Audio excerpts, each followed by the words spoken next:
13, blimey. Round 13 already then. It is absolutely fantastic season. We are here at historic Belgium, Super Belgium, Supreme Belgium. And it's talking to Super, it is a Super night here tonight, and we are here with the Super drivers as they're going to tackle probably the best racetrack in the world. Of course, we got long straights, we got Eau Rouge and Radion, we got the bus stop chicane, albeit it's a bit more tame these days than way back when I first started watching the old cars go around in a big circle. And luckily we are joined by the man who tamed Belgium last night. That is Patrick. How's it going, oh buddy? It's going good, thank you very much. Thanks for having me again. Excited to see what we have tonight. Looks very overcast for qualifying, so who knows, maybe we've got a wet race. I feel that's one thing we were missing yesterday to make it a good all-round race, but yeah, I'm excited as always. And of course, rain is synonymous with Belgium, isn't it? Of course, we've had some amazing races over the year in Belgium. IRC Super tried to produce their own historic smash from 1998, didn't they? I think it was season 5 actually. Blimey, it was a good old smash indeed, wasn't it? Or it might have been last season actually. I can't remember. Well, no, we had an almighty smash back in Russia, and my best Pingu impression as well. That was a crazy old race that was. But I think it was the season before actually. And I think it was one of the drivers that somehow navigated themselves through. It was Double, of course, and it's great to see Double back once again. And of course, Double has not been well lately. And actually, I don't think Double's in the car. No, he ain't in the race. My goodness me. Gosh, I got Double on the. Yes, he is in the race. My apologies. I got concerned. I said a Haas, which didn't have a double in it, but we do have a double in it. Brilliant stuff indeed. And of course, that's a great way to start the stream. Let's quickly go through the drivers and the constructors, shall we? Let's make it a bit more official before getting onto the action around Belgium. In the Drivers' Championship, T. Sammy didn't have a very good time last time, did he? But the championship gap is still 83 points. Asdog is having a fantastic season in second position at the moment. Matt in third position with Roscoe in fourth. Steve in fifth with Maxi winning last time out in sixth position. He's gone up 2 positions. Fizzy is, as you were, in 7th position. Was Timmy has dropped down 2 positions in 8th position. Sprint in 9th position. And all you eager-eyed fans out there may recognise a veteran that is driving in the beautiful black and gold Haas. It is Dave Shaw, who is 10th for the championship, though, on 42 points. So, yeah, great to see him back and putting on the helmet once again. Then brilliant stuff indeed. Then, apart from that, then I don't think there was any. And of course, New Life moving up 11 positions after a fantastic debut last time out. In the constructors, Toro Rosso leads by 85 points to Red Bull in second. Third position is Racing Point. They have just dropped behind Red Bull. Fourth position is Alfa Romeo. McLaren in fifth. Mercedes in sixth, and Ferrari in seventh. It was kind of after you, sir. Musical chairs from second down to seventh. Fantastic stuff indeed. Then Renault is in eighth position, and Haas in ninth position, and 10th position is the Williams. Brilliant stuff indeed. Just taking a look at the comments a bit quick, as we've got a McLaren and JJ just starting his lap. We've also got the second McLaren and Timmy also starting his lap as well. Comments there, we've got Todd. Good evening, Sean. Good evening, Todd. And also Todd, and of course we've got Patrick alongside him as well. Fantastic stuff. We've also got Lucas as well. Hello Sean and Patrick, and go T Sammy. Of course the Greek contingent is back in full effect tonight, isn't it? And of course the Greek contingent is doing very well in the Elite League, isn't they? Brilliant stuff indeed. And one man who is not actually, who's in every single elite race that he's driven in so far, has been on the podium. Unfortunately, he has a chink in his armour now. He hasn't won every single race, Patrick. But I gotta say, yeah, I got just always start with the negative. But still, my goodness me. 3 races in the Elite League, and of course there's a reason why it's called Elite, because it's absolutely fantastic, isn't it? It's all elite racing, brilliant stuff. But yeah, 2 race wins in their second position there. My goodness me, with that kind of career, wow, things are only going to be on the up, aren't they? But tell us about the tricks and the trades of this taming this monstrous track. It's a brilliant track, isn't it? It is. It's a very good track, very old track. As we've got, I believe, a racing point off at the Lake chicane, but they are back on now, so nothing to worry about that. Yeah, it's a very old track, a lot shorter than the ancient track that used to be here in the 50s and 60s. But yeah, it's a great track. You've got some proper old corners. You know, you got the Lake chicane at the end of the course, at the end of the straight. We've got, as Timmy goes, a 45 flat on the soft tyres. We've also got Puon, a fantastic corner in these cars. Chuck it in, just down one gear into 6th and try and stick it to the apex. apex and get around there. And of course, you've got Blanchimont as well going towards the bus stop. Not really a corner anymore in these cars. It's basically just a kink before you get to the bus stop. And of course, like you said, they've got a newer version of the bus stop since 2007. I do prefer the old one as well, but it is what it is, unfortunately. I don't work for the FIA yet, but when I do, I'll make sure I get that back how it should be.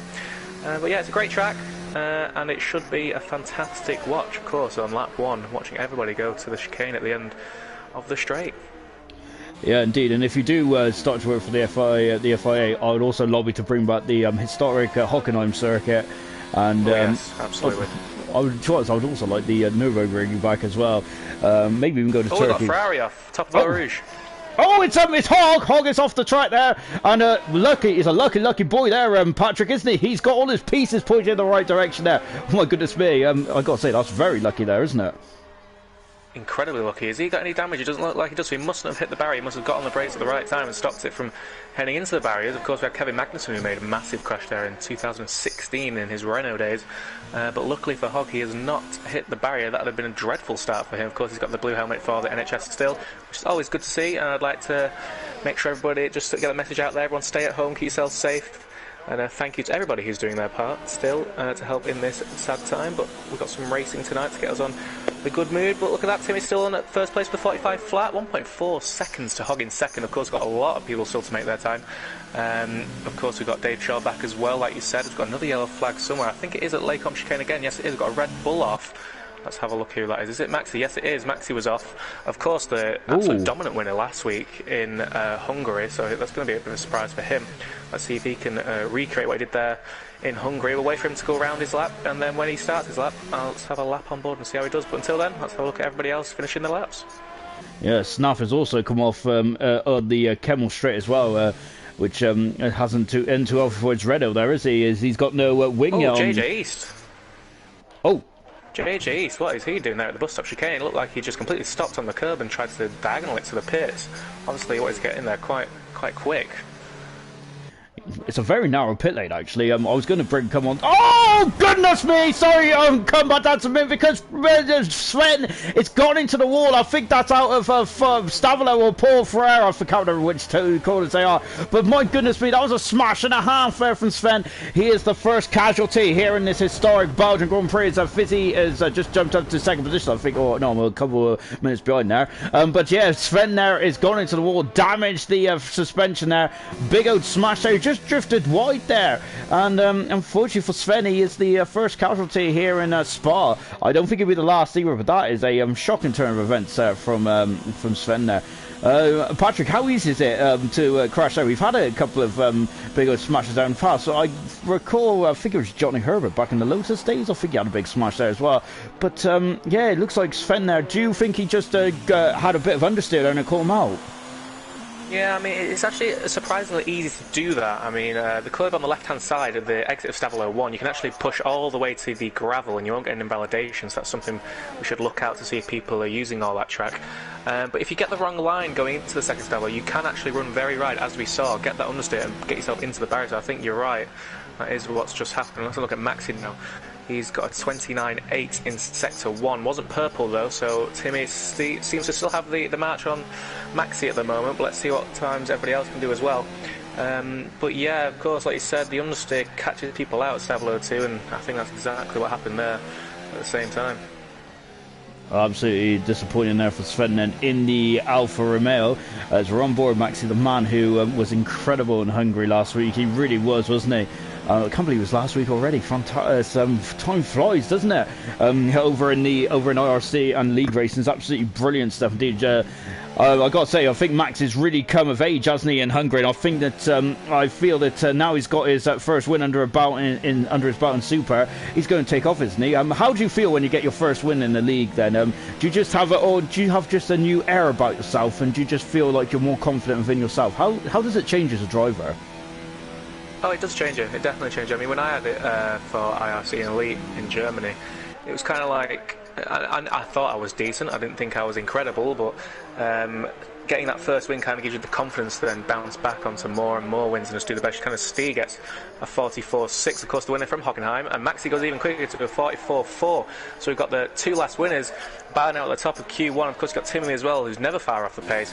So it looks like we're going to have quite a titanic battle for pole position. Of course, T. Sammy as well is in there with a 44.7 as well, only 300 or so off Timmy, the championship leader at the moment. So it's going to be a nice battle, it looks like, for pole position. And we got a yellow flag up at Radion again, aren't we? That's usually the famous. That's usually the place where we have some awful accidents up there, don't we? We're just on board Harriet, and he's trying to steal a slipstream. Goodness me! And I thought he was going to go into the back of his teammate there quite heavily, but Harry was definitely the coolest cucumber there, wasn't he? My goodness me, I certainly wasn't. I thought I was closing my eyes, and I thought it was going to be an airplane crash. That's a lovely over-the-shoulder shot actually from Harry then in the yellow Renault then, and I love this track. I'm going to be saying it all through this stream tonight. I think it's the best racetrack in the world. Then is he's coming through the corner of No Name. I think it's called the Jackie Ickets, whatever. I can't even speak now. I'm so excited. I can't even get my words out, which is nothing unusual. I've been on the Red Bull today, which, by the way, that's not favouritism or anything to Maxi or Matt, even though sometimes I do have to favour Matt a bit, because, of course, he is the boss, and we cannot, we've got to make sure that we always say good things about the boss. And there's also a bit of brown nosing going on as well. But no, yeah, it's, I've got to say, Thursdays is fantastic, isn't it? It's Super Thursday. Maxi just getting out of the way as well, as Harry is coming up to Blanchimont now as well. You mentioned about all these corners there. You just reeling them off: Blanchimont, Pouillon, Radion and Eau Rouge, up Les Combes as well. The earliest memories I have of Les Combes is Schumacher and Hill. I absolutely love that Titanic battle in '95. But yeah, you talked about Blanchimont and how it wasn't a fearsome corner anymore with these cars. Then, what do you mean by that? Is it is it more downforce now? Why is it not a fearsome corner as it used to be?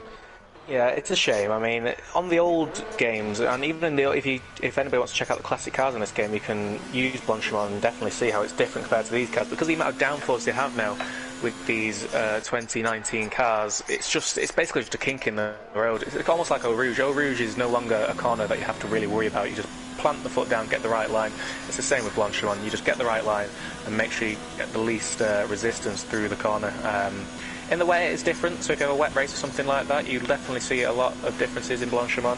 Not a flat-out corner by any means then, but in the dry, yeah, it's just a nice little turn to the left, and that seems to be it. A shame. Oh, it snaps out. Has he had a crash? It looks like he might have done. Oh, is it Eau Rouge? Yes, he has. A crash at Eau Rouge. That's not what he wanted. Down in P20, of course, now, because he's not set at times. We've got Sven and Snap both out of the session. That's going to help the people who usually get knocked out in Q1.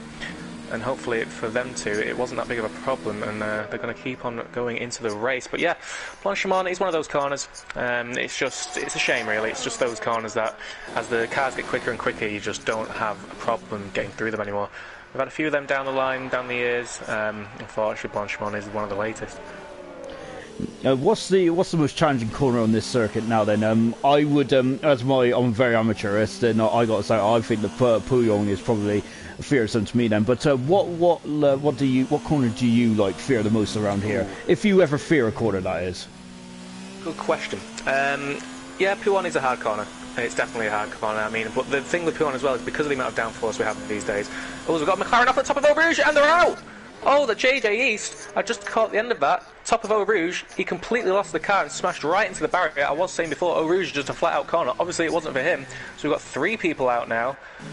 And that was a massive crash for JJ East. Jeez. But yeah, going back to your point, yeah, to be fair, Pouillon is a hard corner, but with the amount of downforce, you don't really need to do much. The corners that I would say the main problem on this track in this day and age is the Les Combes chicane and then the right-hander straight after it, because you have to set up those corners going down the hill to make sure that you get the right amount of speed possible into that next right-hander. To see Steve Penny coming around the final corner to set his lap, he's going to be incredibly happy with the amount of people that have crashed out so far. As Maxi is retired from the session, he's happy with what he's done. Steve goes 13th, not too bad at all from Steve, getting himself through into Q2 at the moment. But yeah, I would actually say at the top of Eau Rouge, down the end of the straight, the Les Combes chicane right at the top of the circuit, that would be the hardest on this track in my opinion.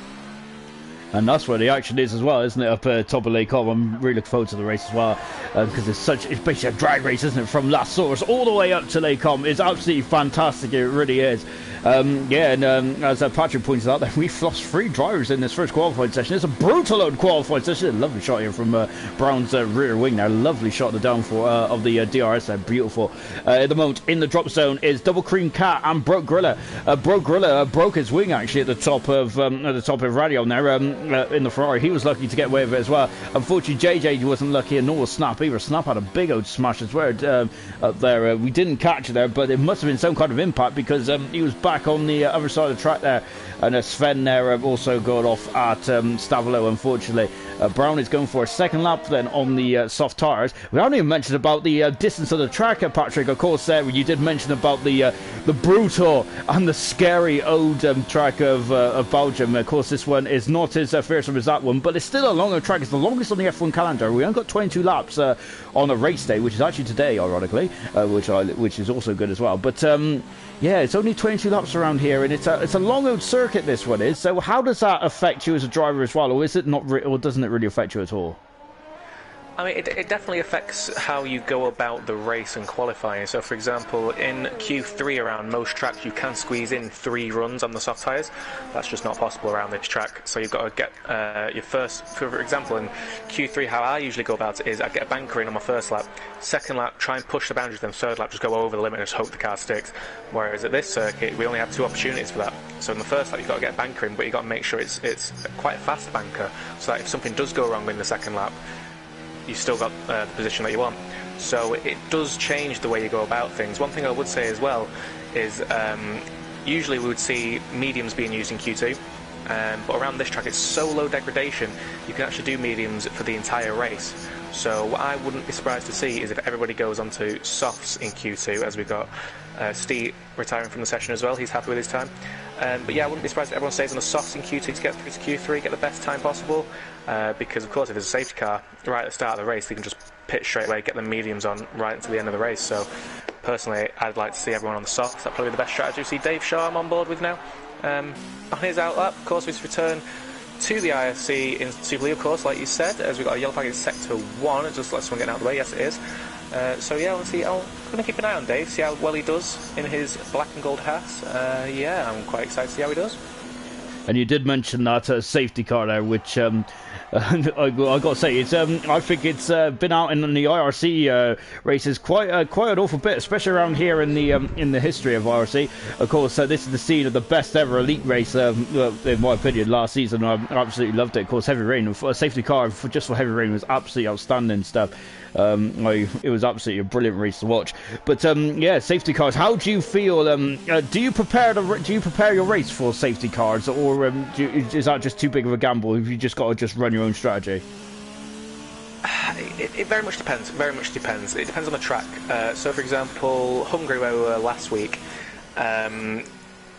You can prepare for the safety car, but if it's a lap 1 safety car, there's no point in bidding at all. The degradation is just way too high. Of course, at Hungary as well, it's a lot harder to overtake as well. Of course, we've got long straights here at Belgium. But like I said, because the mediums go all the way to the end of the race, you can prepare for that safety car, and as soon as it comes out, no matter what the lap is, you can get in, get the tyres changed, and save yourself a lot of time on your competitors. So on the track, it does depend. So at this track, Belgium, yes, you can prepare for it, as will be Monza next week as well, because there's quite low degradation there too. But on the street type circuits like Hungary, like Singapore, like Monaco, you can't really do that, unfortunately. Track position is key. As qualifying is over now, as the top 2 have retired from session, as has the championship leader in T Sammy in 4th.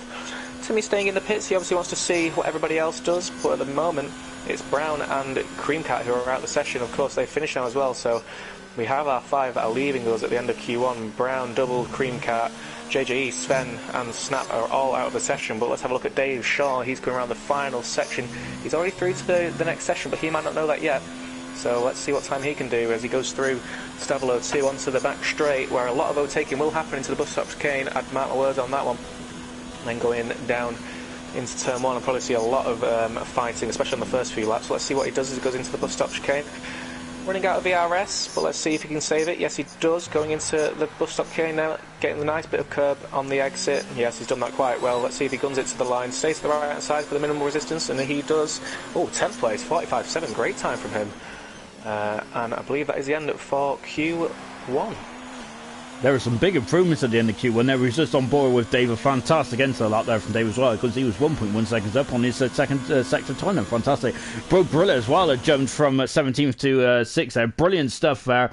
I'm going to ask Evolution in a minute there, of course, which might be a big part on this track. Then we'll find out in a minute. Then, of course, as Patrick knows the ins and outs of this track and every track on the F1 calendar, and it's great to have his company along for us for the ride there. You finally got an expert in the commentary box. You don't listen to me nattering on about all kinds of nonsense. Quickly just take confirmation of who's been knocked out of qualifying one. Then, unfortunately, we had 3 drivers that didn't set a time. Snap, Sven and JJ all unfortunately meeting the barriers in that qualifying session. Double in a 70 position. I think he only had 1 run, Double did, so not really too keen on doubling down there. And also Brown knocked out in knocked out Q1 as well. As we get ready for qualifying 2 then. And in qualifying 2 then, we usually start to talk about strategy and things like we've already touched on strategy though, because Patrick was just talking about maybe just going to the softs because the degradation is not too high here at all, which causes a different type of strategy, doesn't it, really, about when to pit and things like that. Of course, so that this track is I would say fairly easy to overtake on, isn't it? The run up to Lake Com is probably one of the big overtaking factors. But yeah, because you were talking about Hungary and how track position is king. Around here, I would say that you should be too worried about track position around here, because it seems quite easy to overtake, doesn't it? Yeah, it is a lot easier. Definitely a lot easier. It's not, believe it or not, it's actually harder than it seems, because everybody does run quite a low downforce setup. So unless you're at the front of the train of the people that you're trying to overtake, you do find yourself actually struggling to get enough slipstream to get a move done into the Lake chicane. But yeah, this is quite a good overtaking track in terms of course, there's a lot of straights, a lot of DRS zones. Got one on the main straight, one after the Lake chicane as well. And they're both long DRS zones, so you can get a lot of overspeed on the people in front of you. So yeah, the overtaking is a lot better here. So if safety cars come out, things like that, you can get in the box, you can change your tyres, and you can re-overtake people, which I would not be surprised if people do try and do. Of course, we've got people at the front like Maxi, people like Timmy, people like Steve, and we'll see if they do that strategy going into the race. Indeed, and looking forward to this race as well. Of course, a completely different kettle of fish, isn't it? From last week in Hungary to Belgium, isn't it? As Patrick said, more of a low downforce circuit, isn't it? In Hungary, you basically had the barn door packed onto the back of the cars, didn't you? This time the rear wings are going to be a lot more skinnier as well. As we're watching Fizzy coming through Pouillon as well. I love that quarter; it's brilliant, isn't it? As we're now on board with Fizzy there, lovely helmet as well from the Alfa Romeo driver, doing a good season, Fizzy, this season. He's 7th at the moment. Then I would say that one of his more successful seasons for Fizzy. The season has tailed off slightly though, hasn't it? Cool to see. He was hitting quite high heights earlier on the season, but yeah, just dropping back slightly. I think Asdog's just taking over the lead of this train as well. Frank Mead, hello Sean and Patrick. As always, go Fizzy. As that was really bad timing from me, wasn't it? As I was wasn't really complimenting Fizzy on his season, but I think he's had I think this is definitely, from Fizzy's point of view, his best season to date in terms of performance. He's been absolutely outstanding. Remember last season, we were saying that his racecraft is absolutely phenomenal, but his qualifying performances weren't exactly top-notch. Well, this season he has really put that to bed, hasn't he? And he's done some great races and also some great qualifying as well. We're on board with Asdog. Of course, Asdog, I think, has had a tremendous season. 2 wins in Azerbaijan and Spain. Of course, Azerbaijan, an emotional one for Asdog. It was an absolutely superb drive from Asdog,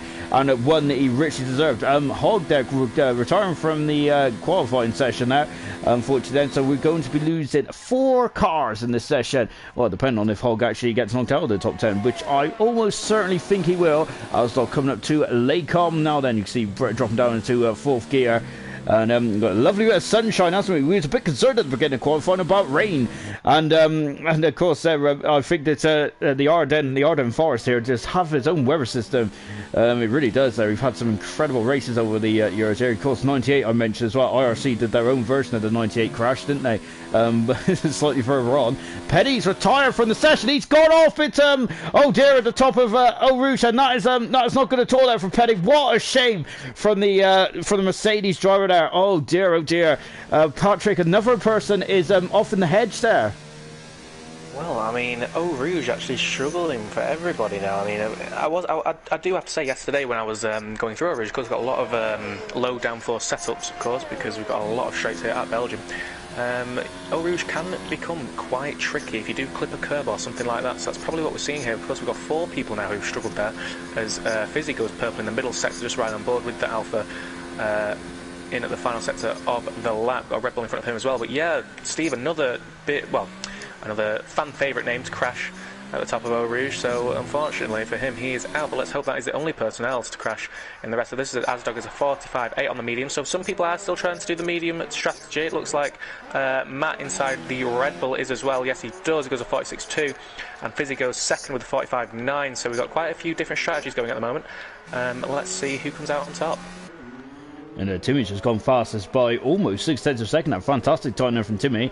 I got to say, I like a variety of spice in my racing, and I do love to see guys on softs and medium tires. It does make the race so much more interesting, doesn't it? And just watching Sprint now, who's just on the Stavelo turn there, as we're just on board with T Sammy. Who's had a fantastic season so far, hasn't he? Of course, only a couple of blemishes on his record back in Hungary. It didn't go too well. We just got Jan van den Brink saying, "Evening, Shorter Patrick. Let's go for it, guys." There, of course, Jan there, a avid fan of the IRC, and of course, it's great to have his company along for him tonight. And T Sammy doing a soft tires on a 44.3 there. Oh goodness me, Patrick! My goodness me, that was a great time there from the championship leader. Yeah, great time. Of course, like I said, there'll be a lot of people splitting the strategy. It looks like Sammy is one of those to go on the softs. We have quite a few people on the mediums, but looking at Maxi as well, he decided to go on the softs as well. So you obviously must have watched the Elite race yesterday and seen the strategy they've done. So let's have a ride on board now with Maxi. He's just come through the Lake chicane, going down now to the bottom of the hill. Easy to lock up a wheel on the inside here, but he doesn't seem to do that. Either he's got ABS or he's done very well with his setup there. Run it wide to the left-hand side and then get back to the right-hand side to get it through this corner here. Maybe down into 4th gear, use all the track you can, get a bit of a slide there, but no problem for him whatsoever. Down to P1, one of the hardest corners on the track. Chuck it in, go down 1 gear into 6. He's gone a bit wide, but he's managed to keep it onto the track, which is good to see. Then go all the way to the left-hand side to make sure you get the best run out of the right-hander as possible. Tuck it into the apex and make sure you hook that curb like you do on the left-hand side as well. Run it all the way right because you've got no invalidation time there. Keep it to the left-hand side. Clip the curb on the inside and then run it all the way to the left-hand side of the track. You don't get an invalidation there. Flat out through Stavelo 2, no time to be lost there. Clip that curb and then stay to the centre of the track. We've got a yellow flag in sector 3 already. It looks like people are going to be slowing down to get their laps done. Now we're going through the left-hander and now we're at Blanchimont, the corner that is basically not a corner anymore. Keep it as far left as possible. Touch that curb on the right-hand side. Now into the bus stop chicane. Go to the left-hand side. When you get to the 100-metre board, brake as hard as possible. Clip the curb on the inside. He's missed. That's going to lose a bit of time. Clip the curb on the left-hand side. Run it wide. Don't get as much wheel spin. Then keep to the right-hand side for the least resistance. Up to the line. And it's a 44.2 for Maxi, the quickest time we've seen so far on them soft tyres. So let's see if anybody responds. Well, I was saying the T Sammy had a great time. Well, Maxi just had an even better time, didn't he? Harry's just gone onto a 46.667 there, almost the mark of the devil there. PB there is just coming up the Kemmel straight there as well. We've got Steve also starting his lap as well. PB out qualifying his teammate Brown there. So very good effort there from PB in the Rocket Williams. And good stuff indeed as he's just coming out of Lake Como. Got yellow flag as I'm getting very wary of Eau Rouge and Radio there because that's where the action seems to be at the moment.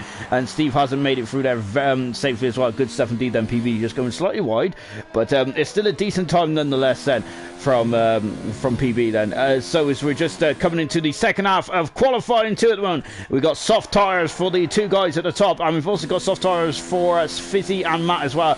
Medium tyres for Timmy, Sprint and Asdog. Also we've got PB on soft tyres. Dave at the moment is in the pit, and so is Broke Gorilla. Softs and mediums for Dave and Broke like, and Steve on the medium tyres, Roscoe on the soft tyres. This is great actually. I love the fact that we've all got so many different tyre choices out there. It really makes the racing so much better, doesn't it? From our point of view, Patrick, really does, doesn't it? Absolutely. I mean, like I said, we're going to have a lot of differing strategies going into the race now, and one thing this does prove to us is that there isn't going to be a rain at the start of the race, otherwise people would all be on the soft tyres, of course they'd be starting on intermediate, so they wouldn't want to be getting into Q3 on the slower tyres. We've got another yellow flag in sector 3. It looks like we've just got a Williams slowing down to get themselves into the pit lane. But yeah, I'm quite happy to see that we've got quite a mixing strategies. It shows we can have a good race and see who's made the best strategy. Maxi coming around the final few cars and has to go back into the pit lane on his soft tyres. He's going to be happy with that time. I don't think he'll have to do another one. But let's see if the people like Timmy, Asdog, and we've got H-Burgs as well, Harry of course, see if they go onto the soft tyres and improve their laps. As we have, who's that going down? Was that Timmy, I believe it was, maybe? I think it was Steve, wasn't it? Oh yeah, it was Steve, it was. You're right, going across the line there on his medium tyres of 45.2, and he is very happy with that time. I wouldn't be surprised if I was him. Only 0.04 of a second off of Timmy, so I would take that if I was Steve on those medium tyres. Of course, they are ahead of quite a few soft runners in Matt, Fizzy and Sprint, so they'll be happy with that at the moment. Whether that changes, we will see in the last 5 minutes of the session. And yeah, so the time is, of course, time is quite critical around here as well. It's not like Austria, where it's almost like a... oh! Roscoe! Oh, great car control there from Roscoe. I thought he was off into the scene of the accident there, but he's kept his foot in it. I've got to say, Roscoe's one of the bravest drivers, isn't he? If anyone remembers, I think Kimi Räikkönen just kept his foot in. I think it was 2002. Was it Olivier Parnis that had a spectacular engine failure up there? Scary engine failure, but Räikkönen just... I think it was in qualifying as well. Räikkönen just kept his foot in and just went through the smoke there. My goodness me, that was brave, wasn't it? Roscoe, very similar way, he just kept his foot in at the top of a Rouge there. I would have put the brakes on him. Would have been out of the qualifying session. So Roscoe there, just keeping his foot in. Fantastic stuff indeed. Then, as Patrick has made a very good point actually. I didn't even think about it. That's why he's a racing driver. Of course, the weather there. There's some guys are on medium tyres, some guys are on soft tyres. We're talking about just the strategy, but of course we also are very concerned about what is happening in the sky, and that is the rain. And what about the weather forecast in the race coming up later on tonight? And because everyone is because there's medium and soft runners out there, of course that means that the guys will not be starting on the intermediates or wet tyres, will they? If there is some moisture on the track there. So yeah, brilliant stuff. Great foresight there from Patrick. It's into the bus stop now. Comes Roscoe then. I've got to say, it used to be quite a pleasurable turn, the bus stop chicane, but unfortunately it's a very frustrating turn now. Roscoe moves himself up to 5th position, even with that adventure. Fantastic as well. Broke Grilla there. You had a very early escape there at the top of Radion in qualifying one. It's in qualifying too, and he had a very good qualifying one time in the end, didn't he? I think he's lost a bit of end plate there, and that is not going to help his time at all, is it, Patrick? He's driving your car, but unfortunately he hasn't got his pieces pointing in the right direction. No, I would very much appreciate it if he didn't lose any more of that. As he goes around the final corner, let's see if he's going to start another lap maybe. I'll complete this lap. Of course, we've only got 3 minutes left, so if I was him, I'd have gone into the pits then, changed that front wing and started a completely new lap. I don't think he'll actually have time to do that now, so he's going to be stuck in 11th place unless anything else changes. We've got another Alpha coming out of the pits as well. Whether he has time to come back, change his tyres and then get another out lap, I very, very much doubt. Yeah, he's really putting himself on the customer, isn't he? Penny unfortunately out, and so is Hog out as well. So that's unfortunate for those two guys. So we got Dave and PB in the drop zone at the moment, and so Broke Gorilla as well. And Broke Gorilla is 3 seconds off the pace, and I think that's more down to the damaged end plate on that front wing. And as Patrick said, we don't think Broke Gorilla is going to get back around there. If in your position, you've been in this position a lot of times, Patrick, and of course we've also seen a lot of expert F1 drivers as well that have had issues, mainly Ferrari. But what would you do? How do you? Oh, Broke Runner's gone off the gravel there, and almost spinning and going into the barrier there. But yeah, it's the end of qualifying now. You don't want to use another set of tyres. Do you? How do you know if you're safe or not? Is it a calculated gamble, or do you know from all the information that you have at the disposal of your fingertips? Yeah, I mean, you can check on what the latest times are that everyone's doing. So, for example, you got Broke Gorilla, of course. He's not going to be improving anytime soon. He's up on the mediums and got a broken front wing. But if he was on a lap at the moment, I'd personally wait to see what time he does. If he doesn't get above mine, so for example, if I was Maxi at the moment and I saw people sorry to interrupt you, 5th, Patrick. 6th, PB right. Has just gone into the wall at some rate of knots there, and yeah, I've got to say that Williams is built strong. My goodness me, he went right into that wall, and he's almost he's only just lost an end plate there, but of course I think he's lost a bit more than that, and I think he might also have to change his underwear as well, because that was an almighty scary crash.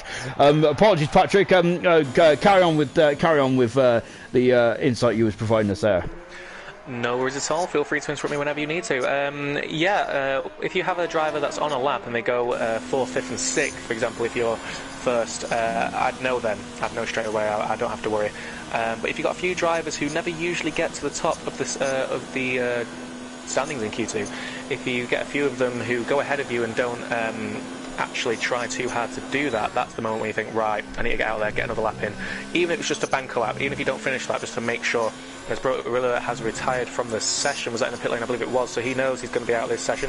Now it's all down to Dave, who is on a lap at the moment on the soft sides in that black and gold house, to see if he can dislodge anyone from the top 10 at the moment.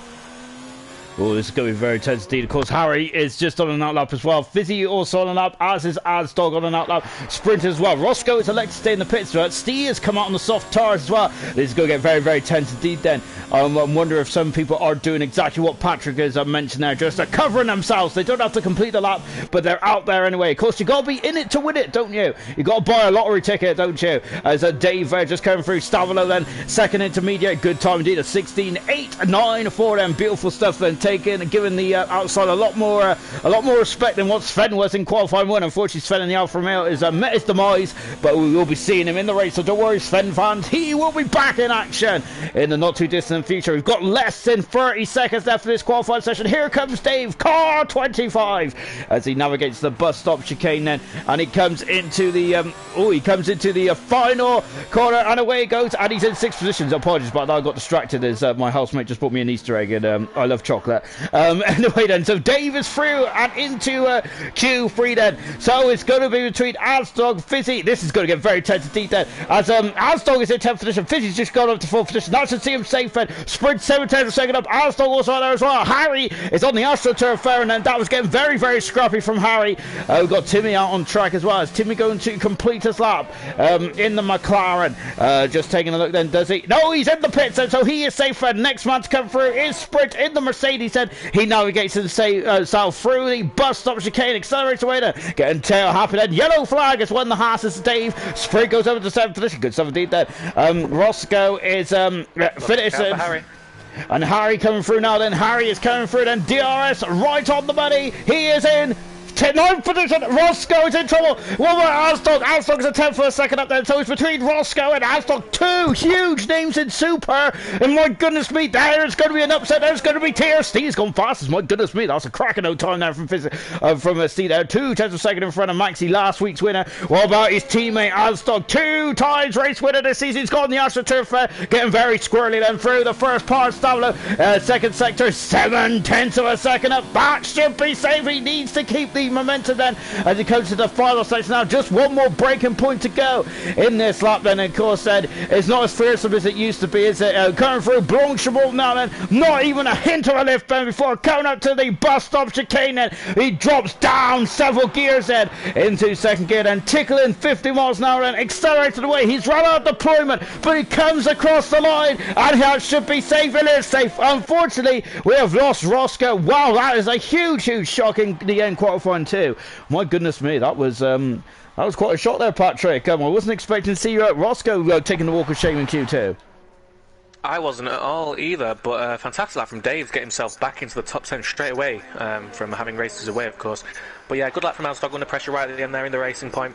But yeah, Roscoe in 11th place on the soft tyres as well, so he's going to struggle in the race. Of course, he can start on mediums if he decides to. But as a track like this, I would also start on softs even if I was outside that top 10. So, yeah, quite a big name out at the end of Q2, but it looks like it's going to be good with Steve, Maxi, T, Sammy and Timmy all separated by 3 tenths of a second. It's going to be a great battle in the end of Q3. Well, looking forward to that as well. Of course, so we're getting into qualifying 3 in just a few moments' time then. Unfortunately, we have lost Roscoe, Broke, Gorilla, Hog, PB and Penny of all out of qualifying 2. And we're just going to go into qualifying 3 in just a few moments' time then. Who is going to be the king of Spa then? And that is not a title that you take lightly, is it? Matt on 3 pole positions, Maxi on 2 pole positions. Roscoe, who was on a pole position this season, is out of qualifying. So T Sammy on 2 pole positions and 4 pole positions for Steve at the moment. Steve has been fantastic in 1 lap pace, hasn't he? Can he repeat what he's done in qualifying 2 and finish off qualifying 3 at top of the three? Well, we'll find out in just a few minutes. And joining him in qualifying 3 is Maxi, T, Sammy, Timmy, Fizzy, Sprint, Asdog, Matt, Dave, and Harry. Great to see Harry in there. Harry's performance has been absolutely fantastic as of late as well. Really good stuff indeed. And that is an incredible quality of drivers in Q3. I gotta say, Patrick, it's like a lucky dip, isn't it, for qualifying 3? Who knows who's going to be on that pole position for Spa? Absolutely. I mean, we've got a lot of drivers who are in there straight away. Of course, we did see them try that medium run in Q2, but they all did decide to go softs in the end. So everyone's going to be starting on softs in the top 10 in the race later on. So, yeah, let's see who can do it. I mean, at the moment, we've got Maxi and Steve who keep trading top times at the moment. Of course, Timmy was fastest in Q1 as well, making a lap right at the very end of the session. And we've got quite a bit of overcast here in this session, so my gosh, a bit of rain at the end. So I think we've got a bit of rain now, haven't we, Patrick? I'm not sure if let me just lean forward. I've got to get me specs out. Yes, we do. Oh, good. Oh my goodness me. Oh, I'm not sure if this is good or not. I see a massive flurry of people then. To be honest, Patrick, I'm not sure. I think I'm a bit disappointed by this because I was really looking forward to qualifying. Of course, then I would like to have seen who was going to be the best man on this day in history. Unfortunately, with the rain there, we well, good for us. The action is out straight away, but yeah, it feels like it might take away some of the action later on in qualifying. Thank you all for joining us, by the way. It's absolutely fantastic so as well. Of course, I will get Patrick's predictions in just a few moments' time. There, I'm not a brave enough man there to predict who's going on pole position, but I'd like to hear who you think's going to be up there as well. As Broker has just confirmed, there is rain in Q3. Yes, we can see it. Broke is coming down. It's coming down in drips and drabs at the moment, but I think it's going to come down in steroids around here in Spa. I was going to say Arden then. I'm not even sure what the hell. I know that's used to be a Formula 3. It is a Formula 2 team. It used to be a Formula 3000 team owned by Christian Horner. Still might be actually, but yeah, I don't know where I was. I think I might have been. I think there's also a track in Czech Republic or something like that called Arden. I don't know, but basically I'm not in Spa at the moment. I needed to be here. I am here now. We've got all 10 cars out on track at the moment then. And as I say, I'd like to hear from you guys. Who do you think is going to be on pole position? Patrick, with this rain coming down now, who is this going to favour? Oh, it's going to be tough, but the people I'd look out for is Fizzy and Steve, both of them at the front of the train, and they're going to be people who hit the least of the rain going in to the turn 1 and all the way around the track. So people at the back of the train are going to really struggle, but people at the front are going to have the best conditions possible for the rest of Q3, so I would not be surprised if Steve runs away with this one. And Steve's already got to 4 pole positions. His name, can he have 5? Of course, remember, Jonathan Cox, I think, had 7 pole positions last season, didn't he? Fantastic qualifying record from John Cox, now a elite driver, isn't he? Brilliant stuff indeed. Then Fizzy's going to come through to start his lap now then. Here we go then. I've heard that some drivers have said that this is basically the ultimate pressure cooker, isn't it, qualifying? Especially when the rain comes down. You've only got 1 lap to nail this one. How do you keep your head in the game for, especially for a long lap like this? Of course, this is it's over 4 miles long, this circuit. Yeah, 4 miles long, and you've got a lot of rain to get through at this end of this lap, because it's just going to keep getting down harder and harder. So Fizzy's bolted away at the front, but look at the queue behind him. You got T, Sammy, you got Steve, you got Maxi in the Red Bull, and they're all tightly packed together. So this is going to favour the people getting the slipstream, that of T, Sammy, but at the same time, if he gets too close to them, it's just going to ruin his laps. So let's see who can get the fastest time going in to the end of end of sector 1. And it looks like at the moment it's Maxi with the fastest time, and we've got a yellow flag somewhere. Oh yes, we've got the McLaren off. Is it Timmy? Yes, it is. We've also got Harry off in the Renault, so the rain is getting way too heavy for them. So Timmy, one of the people who was going for pole position, is going to be struggling and surely down in 9th and 10th. What an absolute travesty for Timmy.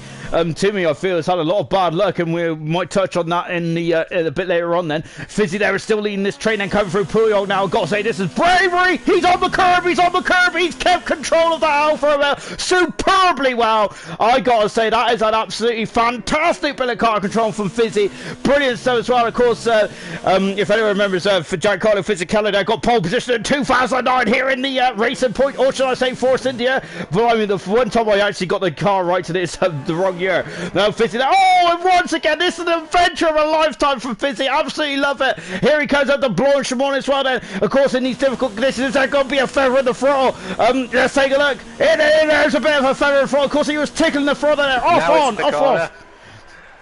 And he's coming It's going to be quite a tight end into this lap. Let's see if Fizzy can keep it on the track. Yes, he does, but the person I'd look out for is Maxi. He seems to have gained quite a lot on speed, as has T-Sam, but T-Sam's gone off the track. He's going to lose a lot of time there. So let's see what Times can do. Fizzy going across the line, 51.3. Let's see if anybody can beat him. Yes, Steve does, Maxi does. Let's see what T-Sammy can do in that Toro Rosso. He's invalidated his lap, so he's not been able to do it. So we've got Fizzy, Steve and Maxi in ascending order. Maxi is already 4 tenths ahead, and surely that's going to be the best of the conditions. Oh, Dave's in the wall as well. I think it's just going to the bus stop chicane. It is, of course, where Kieran Rockenhart had a smash there, didn't he? T. Sammy's invalidated a second lap as well, by the looks of it. And look at all the queue of cars he's got in front of him. T. Sammy is right on the back, but and teammate is on a bit of rallying coming in the pits there. Asdog's off. He's done the same thing in the rally on there, by the looks, and he hasn't got into the wall there, and he's trying to get himself out as quickly as possible. But the rain is too hard now for the slick tyres, and what a shame there for Asdog. Maxi is on pole position at the moment, and who can stop him then? The rain is not exactly heavy still, but I think it's too wet for the slick compound tyres. Would you agree with that? Absolutely, I think it's definitely time for intermediates now. One thing I would say is I think Maxi has got pole position, unless we see an absolutely incredible lap of anybody else. What I would say now is that we've got a 5-man shootout, so you can actually get 6th place on the grid. From Dave, we've got T. Sammy, Timmy, Harry and Asdog. All of them going to have to get on intermediate tyres as soon as possible in the best of the conditions and see if they can get as high up the grid as possible. And there is me predicting that qualifying was going to be one and done, but definitely not. As Patrick said, then we have got a shootout. Intermediate tyres for Timmy then, so he is on the green stripe for the green mark tyres then, and of course they got some shallow grooves in those. The yours has been the same, but that's usually the signal. It's like a bit of the Batman signal there, isn't it? That's usually the signal where you come in and go onto the intermediate tyres. That's the quickest tyre now, and guys like T. Sammy and Asdog are going to have to come back to the pits very quickly indeed then, aren't they? Timmy is out on track now. He wants 6th position there. 6th position is still a very good position to start off in, and of course there's a very short run down to last horse. We'll talk about that in the formation lap. T. Sally wants to get on with it, but Maxi there is kind of holding him up here. Asdog almost in the wall at the exit of Stavelo 2. He's really struggling on those soft compound tyres now. He's not going to be able to set a lap anywhere near the pace that is going to be needed, so surely he's going to come straight into the pits. Just absolutely no grip now on those softs. Sorry for interrupting you, but I saw a massive crash almost happen there in the racing points. Let's see who can do the best on those intermediate tyres. Yeah, you are right, Patrick. He's definitely coming in the pits, isn't it? Oh, my goodness me, look how narrow the pit lane is here. I've got to say, it's very difficult to swing a cat around there, isn't it? As Murray Walker used to say, look at the spray there! As it's coming off the tyres of Timmy then as he's coming through the corner of no name. So Timmy is the first man out on the intermediate tyres. And, of course, they got shallow grooves on to shift the water from the track. And, of course, and there's not many puddles then. The intermediate tyres does exactly what it says on the tin as well. And again, thank you all for joining us tonight. Brilliant stuff here. Stella Belgium Grand Prix. No, I think Stella comes from Belgium, doesn't it? If not, I apologise. I'm trying to be a man of the world. I'm really not sometimes. Timmy there is coming out of Stavelo, and now he's on the back straight right then. Who is so we have got Timmy, we've got Harry, we have got Dave out on the intermediate tyre as well. Matt is also going to have dip his toe into the water, and that was a pun as well, and go on the intermediate tyres. We've also got Asdog thinking about coming out. T. Sammy and Asdog can't come on the pitch yet. I'm surprised by that, Patrick. I thought that the rain is just going to get worse now. Surely you want to be out now to get the best of conditions. Yeah, absolutely. I'm not entirely sure what their strategy is, staying in the pits, but who knows, maybe they want to see if they know more information than we do. They might know that the rain's going to stop. Who knows? But at the same time, see Mac come out again on the intermediates as well, so he's not entirely sure that he's going to be safe there on those soft compound tyre time that he made. So let's see if anybody can actually improve on those times on the intermediates. I got this. Look at the rain now; it's getting very heavy now, isn't it? As we've just got, Hills are up saying, "Hey, Sean and Patrick, team Sammy for the win." There, I got to say, I love your opinion. I love it when you get involved there. It's brilliant stuff indeed. There, and yeah, I'd like to hear who you think is going to win the race then, and who is going to. Well, I would say who's going to get on pole position, but I got to say, Maxi, I think might be high and dry. Dave is out. He is out at the top of the hill. kill. And let's take a look. Oh, goodness me. The Haas car has been smashed to pieces at the top of Radion. And that is a shame for Dave on his return to Super. It's great to see Dave back in the car for the first time since the Monaco Grand Prix. And unfortunately for Dave, he will only start as high as 6th there, but it depends on if everyone else gets through. Got a yellow flag in 3, and I'm not sure what that is for, to be honest, as everyone was in the pits when that yellow flag came out. I don't know, maybe I'm seeing things as well, as Timmy there is just navigating the second sector as well. Lovely purple helmet. Steve has retired for the session. He's on the front row as he's going to be sharing that front row with Maxi as well, as Timmy has done a 26. I remember he was doing 18 there, wasn't it? So that is almost 8 seconds slower, isn't it, than the dry weather conditions, isn't it, as well? You can see that there is still a bit of clear sky. He is gone. Timmy has gone into the wall. In the wall again. That's the second time now, even on the intermediate tyres, which are better for the conditions. Timmy has lost it. It looks like he's got a very skittish setup on that car at the moment, and he's not been able to get any time out of it. So unless anything else drastically happens, someone gets disqualified, which is very, very weird to see, so I doubt we will. He's going to be starting in 10th place. What a shame there for Timmy as well. Again, we've had a couple of drivers that really struggle there. Of course, remember Patrick was saying, in the dry, Blanchemont's not a corner, it's more of a kinky kink. In the wet, it's it's definitely a different story, isn't it? We've had a lot of drivers do their best impression of Kimi Räikkönen, haven't they, over the last couple of laps around here. T. Sammy on the lap at the moment. He was on board with Harry, but unfortunately invalidated his time coming out of Blanchemont there, and unfortunately he's going to have to go around again. He could have potentially picked up 6th position on the grid, which has been absolutely fantastic stuff. T. Sammy there coming out of the corner with no name, then of course the championship leader, and once again in qualifying it just hasn't gone right, has it, for the championship leader? But my goodness me, this man's a racer, isn't he? He flies through Puyog as well, as you see, staying well away from the curbs. So that paint is very slippery indeed. Then it is very perilous, very hazardous to your car's health if you go anywhere near those white lines. And look at this, T. Sammy did touch that white line there, didn't he? You can see you felt the car spinning, can't you? T. Sammy, the man that he is there, didn't even bat an eyelid there, did they? He's 2 seconds quicker than Harry in the second sector. Fantastic lap there from T. Sammy. But look at the rain now; it's absolutely pouring down here in Spa. And what else did you expect there? You expected rain, didn't you? Here in Belgium, of course. When you come to Belgium, you just expect the weather to be miserable and wet there.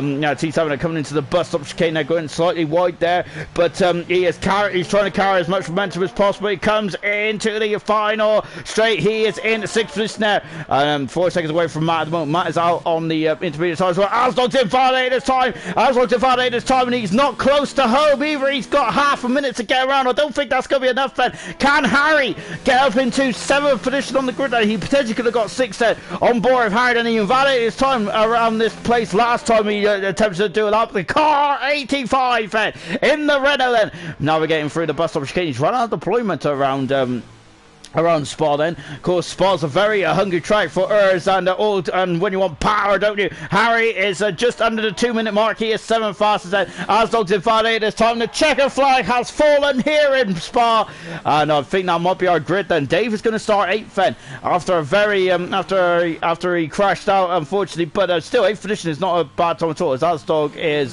deciding on whether to come into the pits or whether to oh no, he's doing some donuts and Asdog is, and just making sure that he's getting his maybe his victory celebration in early, perhaps then.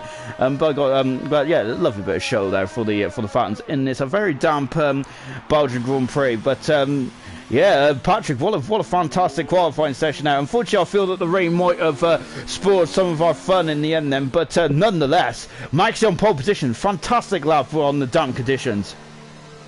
Yeah, of course. I mean, at the start of the session, you're always going to have that lull, but now that it rained, everybody came straight out instantly on those soft tyres, and Maxi got the best lap in straight away. Steve joins him on the front row. One thing I would say is Asdog missed a trick there because he hadn't actually invalidated his time, even though he did those donuts. So if he went across the line, he'd have got ahead of Timmy, who of course crashed out and was not able to do a lap, and Dave, who crashed out as well. So he'd have started in P8, not P10. Obviously, he didn't know that at the time, so he's missed a trick there. But yeah, Maxi, another great lap to get on pole position. 2 out of 2 now. Let's see if he can make it 2 out of 2 in the race. Good stuff indeed, and T. Simon again 4 tenths of a second quicker now, and yeah, brilliant stuff there from Max there once again on pole position. That's his 3rd pole position this season. Max is really starting to come into his own there, isn't he? Of course, he's on 98 points. He is I think he is 122 points away from T. Sammy in the Drivers' Championship. So I'm wondering then, would that make Maxi slightly more dangerous? The fact that he hasn't got much to lose in the Drivers' Championship, he's just driving for fun. Oh, absolutely. He's driving for pride right now. He's driving to show everybody that he is the best, and he has got no championship charge to worry about. T. Sammy's going to be there making sure he gets the points that he has to get that championship. So Maxi, he's just going to be going for it all the time. And who knows, if T. Sammy still has some bad races, Maxi could throw himself into that championship battle if he gets those wins. I mean, let's not forget, in Hungary, T. Sammy was in second place with about 5 laps to go and then spun out and crashed. So it's improbable, but it is possible. Oh, this is shaping up to be a fantastic Belgian Grand Prix as Harry comes into the pits there, the very narrow pit lane as well. Again, I just wanted to say thank you all for joining us then. Of course, great views here tonight then, here in Belgium. It's because you, Patrick, was on the show, and of course there, and it's about time someone had some knowledge in this commentary box. Absolutely brilliant stuff indeed then. BP there, of course, a elite driver, had a very difficult race last night, didn't he, BP? Did, but still, Maxi Beast, incredible stuff. I do. And we've also got Gaming there saying, well done, Max. Yes, it was his third pole position this season then, and he's looking formidable, isn't he? I can't even get my words out as well. Johnny Cott saying, hello, Sean and Patrick. Hello, Johnny. Hope you're having a lovely time on this lovely Wednesday afternoon. Then Maxi got 4 tenths of a second over Steve there, and that is row 1. That is a fantastic row 1. I'm loving that. Fizzy in third position, fantastic for Fizzy, sprinting fourth with Matt in fifth. Then we had T. Sammy and Harry on the intermediate tyres, 6th and 7th. Dave, Timmy and Asdog didn't set times in the end. Then of course we got a short straight down into from the start lines down into La Source then. So there isn't much time to make up there, but of course the long drag there from La Source down up to Lake Com, that is where the time's going to be made up, isn't it, Patrick? Absolutely. I mean, La Source is more about making sure you don't get any contact. We've seen, of course, in real life, we have Max Verstappen making contact with Kimi Räikkönen and the race that's just gone in Belgium, and that ended his race straight away. So we don't want any contact between the guys, because if there is, that's a lot of front wing damage, a lot of downforce lost, and a lot of points lost as well. So can't win the race in turn 1, but you can definitely do a lot in terms of getting the race under your belt at the end of the Lake Com straight. So let's see how they do. Oh, the action is going to be fast and furious, isn't it, around here? As of course Johnny just confirmed, it is New Life. Yes, hello, New Life. I gotta say I do apologise because I've got a memory like a sieve, to be fair. But yes, I did recognise Johnny Cotton says, of course, New Life. Great stuff indeed there. I just wanted to sound popular and know your first name. We've also got Yang saying, what a great qualifying. Absolutely was. That's a fantastic qualifying. I really enjoyed that. And now we're getting on for the race as well. BP, Dave for the podium, and you cannot bet against Dave, can you? His experience will definitely shine through in this race. I have no doubt about that. I've also got Jan saying, let's go for a great race, guys. Absolutely, this is going to be fantastic, fabulous, as we're going to go through the grid then from front to back then here in Belgium. And I've actually got just over 4 miles to go through the grid, but I probably will still waffle on. Look at all those tyre choices. There are softs from all you can see there. Broke Runner is on medium tyres. BP, no, it's PB, I should say. I've got BP on the brain now. On the medium tyres. Medium tyres for double. Sven medium, Snap medium as well. Let's go through the grid, sorry. Maxi, pole position for the third time now. He has really got the bit between his teeth. It's a Hungarian performance. It's absolutely incredible. He really was then. You could say he was hungry like a wolf then. Alongside of his steed, that is row 1. I'm loving that row 1. Brilliant stuff. Fizzy in third position with 4th position sprint. Matt is in 5th position. 6th position is T. Sammy, who's not fancying the formation lap at all. He is left on the grid then. Harry in 7th position. Dave in 8th position as well. Dave also just wants to get going. He doesn't want to muck about the formation lap. Timmy in 9th position then in the McLaren. 10th position is Asdog. Roscoe in 11th position. Look at those incredible names there in the middle pack there. Fantastic. Broke in 12th position. Hog in 13th position. 14th is PB. I'm going to be saying on for the race now. Penny in 15th. Brown in 16th position. Love a shot of the camel straight there. 17th is Double as JJ 18th. Svedner is gone flying off the track in 19th, and Snap in 20th position. Those are your 20 cars for the Belgian Grand Prix. 22 laps around this historic race set, and I'm starting to contain my excitement, so that's why Patrick's in the commentary box to make sure that I don't keel over before the race start then. What are you expecting is going to happen then throughout this race then, Patrick, in terms of your experience and how these guys are going to tackle this? Well, one thing I would say is it looks like it's quite overcast. I would not be surprised if there was a bit of rain before the end of this race. Whether that gets into effect and changes people's tyres choices, who knows, but it looks like there's definitely going to be a bit of rain, unless it's just passing over to clear up. One thing I would say is Maxi is going to be praying for that safety car before they get onto the Camel Straight. Because if he gets onto the Camel Straight and is in first, he's going to be slipstreamed from Steve, from Fizzy, from Sprint, and he could be down a lot of positions by the end of the Camel Straight into the Lake chicane. So, for Maxi's sake, he's going to want a safety car. Steve, he's going to want to have a free run up into the Camel Straight over Eau Rouge, and hopefully for him, get that move on Maxi. It is personal between these two. They are the last two winners of Grand Prix here in Super. One in Germany who absolutely dominated, that was Steve. One in Hungary who dominated, that was Maxi. So this is personal. Let's see who can take round number 3 between these two. Oh, this is going to be fantastic, isn't it? They're lining up the grid there, just waiting for those magical red lights to release these heroes. We are just waiting for it now. Lovely shot of turn 8 there, but I am just waiting for the camera angle. As you can see, lovely shot here from La Source. There are the lights. Watch them. Watch them. They're going to go out now here in Belgium, and we are go. Maxi getting a good start as well. Steve there is all right. There's damage already. There's damage already in the back as Maxi leads into a Fizzy and Steve on the outside. There's a Mercedes going off the track and La Source. And oh my goodness me, there's a bit of a scruffy start there. There's how they go all the way ring. Oh my goodness me. And now we coming up to Eau Rouge and Randy on then. And T Sammy is dropping down a couple positions. He's down to 10 already. Matt's also down a couple positions. Steve is alongside him. He's alongside Maxi. Look at him. He's all over the back of the Red Bull driver there, side by side. Yellow flag. That's double. There's Frozen's big old smashes there between JJ Snow and Penny. Steve takes the lead, or does he know? Because Maxi's back on the inside. And Maxi retakes the lead there. And all shenanigans going on the back of OT. Sammy has had a terrible start there for the championship leader. He is out of the points already there as they come down at Lake Common. Maxi just about survived there, Patrick, but all chaos at the back of the field. Yeah, T Sammy making sure that he doesn't have any damage on his front wing, but he's lost a lot of time there to see Matt getting ahead of Asdog, who's gone off. He's got no front wing, he's off at No Name Corner, and he's going to have to reverse onto the track. That won't be a safety car by the looks of it, but he is completely out of the running now. Let's see what he can do. He's going to be praying for a safety car, but Maxi and Steve battling it out at the top of Lake Com, as we've got Renault as well off snap at the back with no front wing either, and him and Asdog are both going to have to pit now. But Maxi and Steve, what can you say? Both of them pushing each other to the limit at the end of the Camel Straight. Let's see who can get the best going into the end of lap 1. My goodness me, then we're on board there as well. Maxi somehow repelled the attack from Steve and Fizzy as well. And look at Sprint, he's got to repel Harry and Roscoe. Roscoe's up to 6 minutes already. Oh my goodness me, they're coming for a blind come on. Wow, that was incredible bravery. Oh, look at that. Oh, Roscoe's gone off the track then. Harry, who's that? That's Timmy. Timmy is coming through the field. He is over the inside into the bus stop. She came fantastic for the drone there from Timmy. Sprint! That was a bit of contact, a bit of argy-bargy. I think the Mercedes has also a bit of the front wing then. Mike said the fast time of the race then as they come over to complete lap 1 already then.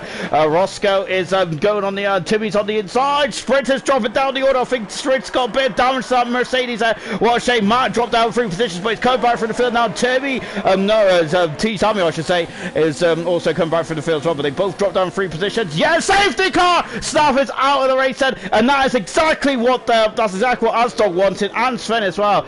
And to be honest, I'm actually quite happy about that safety car because we can have a breather, Patrick then. But yeah, a bit of a messy start, but I got to say, Maxi had got that absolute to perfection, and that was incredible driving from Maxi there to repel that. Absolutely. I mean, he saved his DRS. I was looking at it. He saved it all from the start and made sure he used it all at the end of the Camel Straight to get as much of it used as possible to make sure that he kept the chasing pack behind. Just looking at the safety car coming out now. We've got Sven, who's just overtaken the safety car. He's going to be in a great position now, making that first pit stop. If he gets to the back of this pack before the safety car comes around and catches everybody else, if they make a pit stop, he's going to be in great position when everybody else makes that pit stop. So let's see what everyone can do. Oh, Dave's got drive-through penalty for speeding. Drive-through penalty for Dave on his return. And that is not going to be something he's wanted. But looking at the pack now, we've got people, Maxi, we've got Steve, we've got Fizzy. They're all going to be diving into the pit, surely, if they want to get to the end of this race. Now, is anyone going to have to queue up? It doesn't look like it. And got no McLaren going to have to queue up. Red Bull aren't going to have to queue up, thankfully for them either. But let's see who gets the best strategy here at the end of lap 2. JJ, unfortunately, I think has visited the bar at the top of Lake Cobb there. He's damaged a lot of front wing on that McLaren. Well, almost all the blue's gone on the left-hand side there, so JJ is going to have to come in the pits. Well, I'll start going on to the hard tires there, which is an interesting strategy. I'm wondering, he's going to struggle for warm-up on those hard tires, isn't he? Because we was expecting just medium and softs to be used in this race. Absolutely. I mean, one thing I would say is if he's going on the hard tyres, he surely thinks that there's going to be no rain until the end of this race, so everybody's going to make sure that they don't. Let's see who pits. Nobody does pit. Yes, they do. Steve into the pits. Steve into the pits. It's a great strategy call from Steve. If I was him, I'd have done the exact same thing. So is Fizzy. Maxi stays out, though. This could lose him a lot of time. Let's see where Steve comes out. Of course, you're going to be stuck in traffic, but you're going to have that pit stop done for the rest of the race. Let's see what tyres he goes on in the Racing Point, as well as the Alfa Romeo behind him. He's going on to the medium tyres as well as Fizzy. So both of them know we can get medium tyres to the end of this race. Let's see if anybody else joins them. Oh, this is looking very good indeed. The fact that they're all spurling on strategy is absolutely fantastic. It really is. We had Dave in as well. Then Dave, of course, coming in the pits. Then we've also got Penny as well. He's on the hard tires. Penny is double in as well. JJ in, of course, and Sven. Where is he going to come out? Unfortunately, I think he had to adhere to a Delta there, didn't he? And New Life has joined the session. Then, of course, New Life was driving last week. Had a fantastic podium, didn't he? New Life did, and a really good driving indeed there from the young Greek driver. Brilliant stuff indeed. And he's also in the comments as well tonight. It's great to have New Life watching on, and hopefully he could shed some light on what's going on as well. Unfortunately, JJ coming back in the pit. He's on the hard tyres, because so we've got 4 drivers on the hard tyres here. We've got a lot of drivers on the medium tyres, and we have still got the guys at the front. The top 6 haven't come in the pits yet. T. Sammy now back up in the 6th position. Matt is back up in the 5th, and Sprint in 4th, but he's got damage on that Mercedes front wing. Then Roscoe is up in the 3rd position. Fantastic from Roscoe, navigating himself through the chaos, through what is absolutely a storm of a first couple of laps there for Roscoe, moving us out of the 3rd position there. Well, I would say then that qualifying doesn't seem that important there, does it? But of course, that's completely wrong, isn't it? That's completely tosh. But qualifying is definitely important. I would say, of course, Maxi there is leading the race at the moment from pole position. But anything could happen in this race then. And it's set up absolutely beautifully here. We're just going to wait for JJ to catch up onto the back of the snake, onto the back of the crocodile, and we'll be back racing again then. So just coming through the 2nd sector as well. Sven has got a problem. He's gone to the back of Penny's a severe collision, or a bit. He's damaged the end plate there. The Alfa Romeo driver Sven having a bit of a difficult meeting here, as Timmy and Dave are getting very feisty with each other.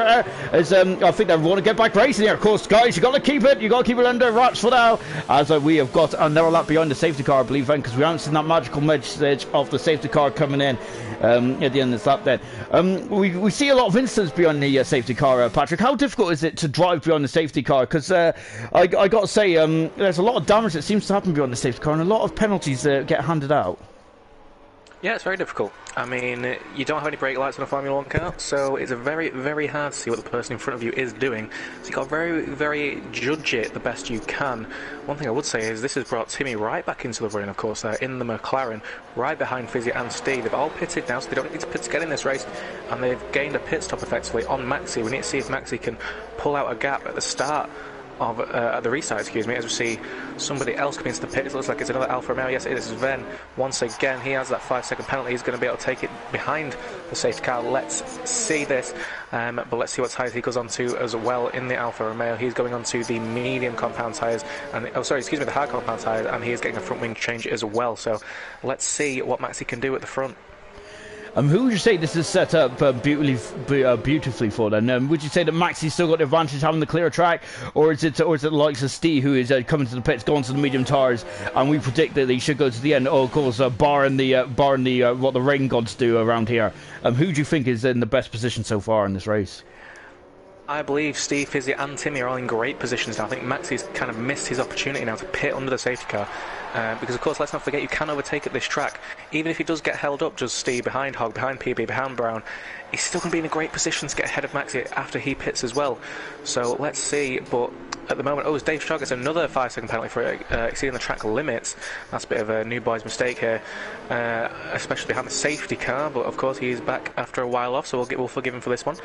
But yeah, I would say that he is very much in a good position as Steve. One person I would have expected to see in the pits was T. Sammy in that Toro Rosso, the championship leader, but he's decided not to pit, and he's lost a lot of time now to the chasing pack behind. So I would say that Steve is definitely in the best position. Oh, this is shaping up to be a fantastic race, isn't it? I know we did say it's the longest track on the F1 calendar, and of course it's only 22 laps, but these 22 laps seem to fly by in Belgium. But I think it's just because I love this track, really. This is one of my favourite races of the season. We've had action every time we've been here in the IRC. We've had action, whether it's in the League, whether it's in Super. There's always action around the corner here in Belgium. Of course, it's an old school circuit, isn't the oh, there it is! The safety car is in. That is the magical. That's the magical message we want now. Maxi is the takes over as the safety car, and when's he gonna go? He has to judge this to perfection, because you can get a drag over through Blanchemont, can't you, Patrick? Because I almost swallowed my tongue there. But you can get a very good run on the race leader. So Max is gonna be very cautious. Oh, I think he's got no, Jan. Yeah, you have to be very cautious, because you can actually overtake into that final chicane. People don't think you can, but you can actually do that. As we see Maxi backing up the field still with that Renault, and he's gone. And a good turn. Look at that. He was gone before I even noticed that. Oh, and Hogg has got a severe collision with PB. I'm not sure how severe it is there, because this game does take even the minus a touch on the safety car as a severe. Oh, and broke Gross also got a 3-second penalty as well. We're back racing lap 5 out of 22 then. Maxi leads second. Harry third position is Roscoe. Then we've got Sprint, Matt, and Dave is in the pits then. And Dave is coming in the pits then, and he's got a full wing there, so I'm not sure what's going on with Dave. And we've also got Steve, who's already got by Hogg. He's already got by Hogg. My goodness me, Steve. It's not wasting a total. Max has already got a second advantage over Harry. That is, they come up to radio as well. Now it's Fizzy's turn as well. He's on brand spanking new medium compound tires. We're on board with Steve. I'm sorry, with Fizzy there. So he comes over radio. Look at Timmy as well. Matt is now got by. Sorry, Timmy's T. Sammy, I should say. I got the T right. It's through and past Matt. He got Steve also get by PB as well. Broke Gorilla dropping down the order as well. So Brown and Broke Gorilla battling away. Oh, they've got skated across Lake Common. Sees them got by 2 positions already. Fantastic 17th then. As oh my goodness me, they're getting very squirrely there, coming out of Lake Common then. And gotta say, Steve already it's gone through 2 positions as well. But Broke Gorillla's really struggling there. Has he damaged the front wing? I think he did. He's still got all front wing intact there, but he's struggling to get those tires then underway then as well. But Maxi, perfect start under the safety car, almost 2.5 seconds so far over Harry. Brilliant 17. Broke Gorilla's gone wide. Brown is having a look. No, it's oh goodness me! Wow, that is bravery there from Steve. I thought Brown was going to turn in on him there. I was hiding behind the pillow. Yellow flag. Who is that? It's one of the Alfa Romeos. It's not Fizzy. It's his teammate Sven then. And now we've got both Williamsons also coming into combat. Flowers off. He's taking Steve off. Steve is off the track. Fizzy and Broke have come together. As well. Oh, that's a smash and a half. That is huge. Oh goodness, Fizzy's retired for this test. That's a smash. That's a safety car. Oh my goodness me. Though that is several of the racers that we was potentially going to be talking about battling for the wing. Maxi's in the pits, so he takes advantage this time. Oh my goodness me, Patrick, what is going on there? Oh, Steve in the worst position possible there in the racing point. It looked like, if I caught the end of it correctly, it looked like that of Hogg actually lost the car coming out of Stavilo 2, and then the Constantina effect. Timmy hits him, Steve hits him, everybody hits him, and he's just lost so much time as Steve to that of Maxi. Maxi's going to be thanking his lucky stars now that he's got out ahead of PB in second place, and he is back in the net lead of the race before he's even had to trouble anyone. Well, I've got to say, Lady Luck is shining on Maxi tonight, isn't he? We were just talking about literally how this race has changed in 2 laps. The safety car came in at the end of lap 4. We were talking about Steve. We were talking about Timmy. We were talking about Fizzy. All battling for the lead. 2 of those 3 men are out already as it was coming just out of Stavilo there. What a shame there. Of course, racing incidents do happen there, but Broke Gorilla was struggling under the safety car. I'm not sure if he was struggling with tire temperature or what, but that is a major incident. That's for the course for the second safety car in the matter of a couple of laps. T. Sammy is all the way down in 13th position. Matt is in 11th position as well. Dave has got himself back up to 12th position there. 3 lap old medium tires there for Dave. I thought he'd just come in the pit set, but perhaps he's had to put on a new old set of medium tires there. So let's take stock on lap 6 of 22. Maxi leads, second is PB. Harry third, Asdog fourth. He's on hard tires, Asdog is. Roscoe fifth. Penny in 6th position. Fantastic stuff. And double 7. Brilliant stuff from the IRC veterans there. Just navigating themselves through the chaos. Of course, course, remember remember that incredible race in Azerbaijan a couple of years ago where Double just navigated his way through the absolute awful of races. I think he got fourth in the end. Fantastic drive from Double. And once again, Penny and Double, former teammates as well, those guys are. And once again, they're almost close on track on 6th and 7th position. JJ in 8th position. He was having troubles after the end of the first safety car, wasn't he? But all of a sudden, he's in 8th. Good stuff. Sprinted 9th. Sven also having an adventure in qualifying on the races in 10th. Then we got Matt, Dave, and T. Sammy, 11th, 12th, and 13th. Steve in 14th. And Hogg is in 15th position. I'm not expecting a long safety car this time around. I'm hoping to see a safety car in at the end of this lap, but I think we're going around for one more lap, unfortunately, because we'd like to get back racing after a bit of a stop-start in this race so far, isn't it? I bet that gets quite annoying as a driver, doesn't it, Patrick, where you just like want to get racing, but you keep getting the safety cars come out. I mean, it's a double-edged sword. Sometimes you can be very happy with that, especially if you're at the front trying to conserve your tyres. If you're at the back having to make a pit stop, you want to get through the field, it's really annoying. You want to get on with it, you want to overtake people. You don't want to have time taken away from you to be able to do that. But one person that is going to be smiling from ear to ear is Maxi in the Red Bull at the front. Easily could make it 2 out of 2 now. And of course, we've got Steve in P14 now. He's going to have a hell of a race to get back up the front. And of course, you've got T. Sammy as well, the championship leader in P13, and it's all set up now for a Maxi domination. I gotta say, I'm gonna ask Maxi for the lottery numbers after this race. He was like Mystic Meg, wasn't he? He felt that he knew that the safety car is coming out. Oh, we better not say anything like that, so we might have another crash gate scenario. Of course, so it was just a serious and unfortunate event, really, wasn't it? Broke Gorilla there struggled to control the car, and I think C-Tech evading action. Then all of a sudden, it just all ricocheted, didn't it? And it was an awful smash there. Awful smash indeed, and unfortunately, we have lost some big names in this race as well. Listen to these names that we've lost on lap 7 out of 22. It's a huge obstacle the Belgian Grand Prix is, isn't it? It's about survival of the fittest, isn't it? This really separates the racers from the racers, if that makes any sense, which it really doesn't. Brown is out of the race. Timmy is out of the race as well. We've also lost Fizzy, Broke Gorilla, and Snap have all retired from the Belgian Grand Prix. Then, as we're on board with the race leader, this is what it feels like to be the race leader around Belgium. Of course, Bert Mylander is technically the race leader, but of course he will be coming into the pits. Hopefully at the end of this lap we'll be back racing again. Then everyone is on the medium compound tires, all the hard tires, not a soft tire in sight anymore. Yeah, I think a lot of drivers are really skeptical about their maintaining their tires, Patrick, because no one's really very all concerned by their tire preservation, because they're all going on the hard tires here. Yeah, everyone's on the hard tyres, so they know they can push to the end. Also, the people on the mediums as well. It's already lap 7, let's not forget. So people who are on the mediums, they're going to be able to push to the end as well, with quite a lot of tyres spare. So Max is going to be able to push out at the front. PB is 6-lap-old tyres now. I believe he pitted at the end of lap 1, if I'm not mistaken. Maybe he didn't, I'm not entirely sure. But people who are definitely going to be in a good position now is Harry in P3. Let's look at that in the Renault. Azdog in P4, and Roscoe, who had a struggle in qualifying, of course, let's not forget, now up into P5 on 1 lap old medium tyres. The safety car is in this lap, so let's see when Maxi goes this time. Yeah, so Maxi again becomes the de facto safety car. Tim's just said not happy now. Unfortunately, I was going to say in qualifying how unlucky Tim has been. We might touch on that after this safety car restart. As a Maxi is now just holding. When's he going to go again then?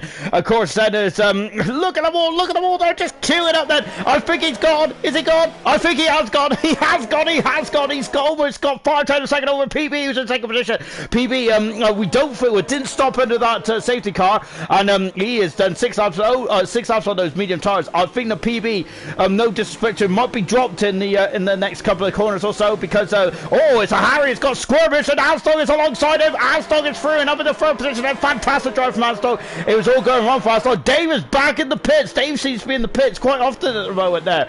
Aaron Charles, Roscoe's past Harry as well. Harry's had the Poland restart under a safety car, and he is now dropped behind Alston and Roscoe. Harry, though, is going to keep try and keep tabs with Roscoe as we go into Rouge before going up to the crest hill. Beautiful stuff indeed there, as a sprint's got a 3-second penalty, and as everyone is through safely on it. They look safe as Matt is now all over the back end of Sven. Then Well, Scott McLaren, excuse me, is always struggling there for air.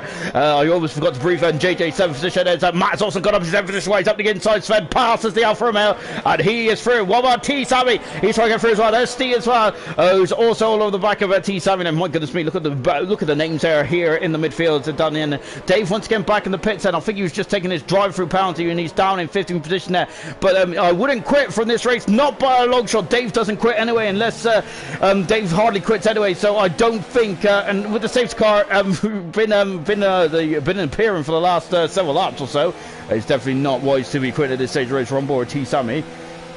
Coming through Puyo in the moment, and almost dropped down into ninth position then as Sprint has moved out to 8th position. He's had a great safety car restart. Harry hasn't a great restart at all there, Patrick. As he seems to be. Oh, we'll come out onto me because Alston is out, got up to 2nd position there. Through, we'll come up to Broachmore as well. My goodness me, just sneaks on the outside there. Good stuff indeed. T Sammy also through, passes Sven up to 11th position there. And oh goodness me, look at this, that's a Haas, that's Matt goes on the outside, fantastic maneuver, Svax for Stafford there said. PB's dropped down in 4th position there, we complete lap 9 then, as Sven is also by oh my goodness me, oh, I think he's going to a different. Oh, he's come back on the track behind Sven then. And Steve there is having all kinds of issues then in the racing point as well then, as they come over the line now then. So as Sven is having a look, he's made contact with Steve then, but I think no harm, no foul there as they carry on then.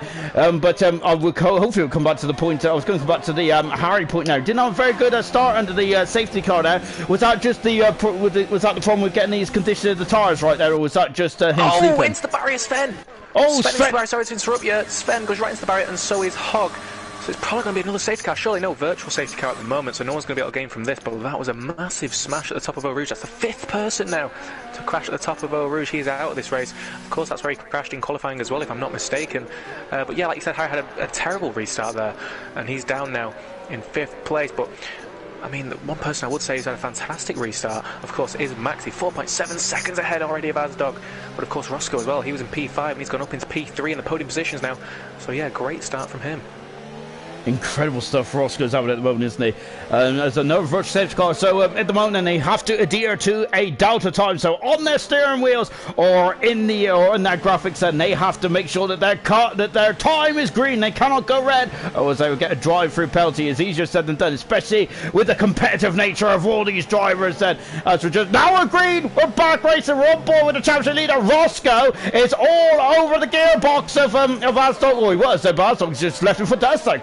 Incredible stuff indeed then. But T Sammy's all over the back. And no, yet he's through. Steve's also going through. Oh, contact! Steve's made contact with double, and that is damage to the racing point. And Steve's having a bit of a messy start to this Belgian Grand Prix, but he's coming onto the back of T Sammy. And T Sammy is under pressure. Like huge pressure on George has been enabled then as they come up to complete the 10th lap here in Belgium. T Sammy's gone on the inside then, and Steve there has got damage, but he's carrying on. That is actually a lot of damage on the racing point there. What a shame. Steve is having a very difficult start. The man who started on the front row with Maxi is down in 11th position with damage to the end plate. Not very good at all then for the racing point driver. Oh goodness me then, of course. Oh, Roscoe there, hopefully he was going to see the accident there, so he's gone very wide there out of rally on there, but he's gaining. PB is there for session, unfortunately, and PB is in 4th position. Oh no, oh goodness me, and Harry there had to take a big selection today. Oh goodness me, a fantastic start. I think PB, is he, I'm not sure if he's in the car or not, but he ain't ghosted, because there's no ghosting here in a silver there, in a super there, so that is why. And Harry there is through, but PB is keeping up with Harry then.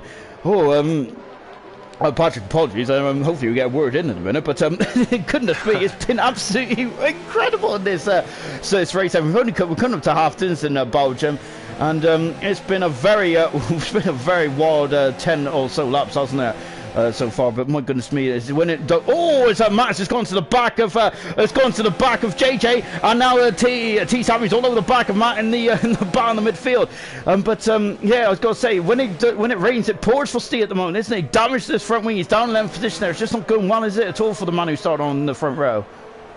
It really isn't. I mean, he had a fantastic start. Let's not forget, he was pushing Maxi all the way. He made the right call to go into the pits behind the safety car, and it's just all unravelled since then. So it's going to be a job of kind of get the least amount of points lost to the people ahead of him now. as we see actually people going side by side, JJ and Matt. Is there going to be any moves into the bus stop chicane? Looks like there will be in the Red Bull. Oh my goodness me, these guys are so brave. Look at T, Tommy. Oh wow, he just breaks so much later. Look, man, could get, oh, there's wheel banging down the bus chicane. Alston and Roscoe also batting away as well, coming out of last source. I don't know where to look. We need eyes in the back. We're heading here, don't we? And Matt has dropped down to 10th position. 11th position there is a Steve is through, and up into 10th position there as a Roscoe and Alston. Oh, look how close Alston is. It's like come out the camel straight on it. Alston is coming out for the slipstream of Roscoe. Lovely shot here from the racer point. Yellow flag. PB's got another safety car in this incredible race. That's 3 in half or so laps here. And wow, as I said then, for the likes of David, never give up, because there could be another safety car. And unfortunately for me, I was right in that instant. I'm somehow Asdog is I think Asdog did actually overtake Roscoe before the safety car. Roscoe might be debating that after the race then, but PB having a big old smash at the I think that was at the top of Radion possibly. His car has already been removed then. Do you think it was going to take come in the pits at this stage? Is there any advantage for coming in the pits now and putting on a fresh set of maybe soft tyres? Yeah, I'd definitely say there was. I mean, definitely for Steve, he's got no front wing now, let's not forget. He's got a bit of it missing, so if I was him, I'd get in the pits. And hopefully, as he gets a 5-second penalty for another collision with T. Sammy, this is just going terribly wrong for Steve. Thankfully for him, though, under safety car, you can take that 5-second penalty in the pit lane. So luckily for him, that is not too big of a problem. But yeah, it's just unravelled for him since lap 2 when that second safety car came in and he had that contact. And it's just been terrible, hasn't it? It's been absolutely terrible for him. I mean, Maxi at the front, he's going to be thanking his lucky stars that everything's happened here. But we've got T. Sammy, Steve and Matt all battling for the last few positions, and I would not be surprised to see them come through the field. It's absolutely astonishing, isn't it, about how things can change so quickly in Formula 1. It really is. And Maxi, I think, is coming in the pits, is he? No, yeah. I thought, no, George, I was just, there's me trying to make a blind observation there, as that I assumed that Max was going to the pits there. At the moment, none of the top 4 have come in the pits. Penny in 5th position, Sprint 6, JJ 7, T. Sammy 8th position. Steve is in the pits then, as Patrick predicted rightly. He comes into the pits, he's going to change tyres, he's also going to come into the pits and get a new nose cone as well. Double's also in the pits as well. What about Dave? Is he coming in the pits? No, he is staying out. Dave is still on 8 lap of medium tyres there. I'm surprised I haven't come in to maybe put on a fresh set of boots there, perhaps, there for Dave. Interesting stuff then.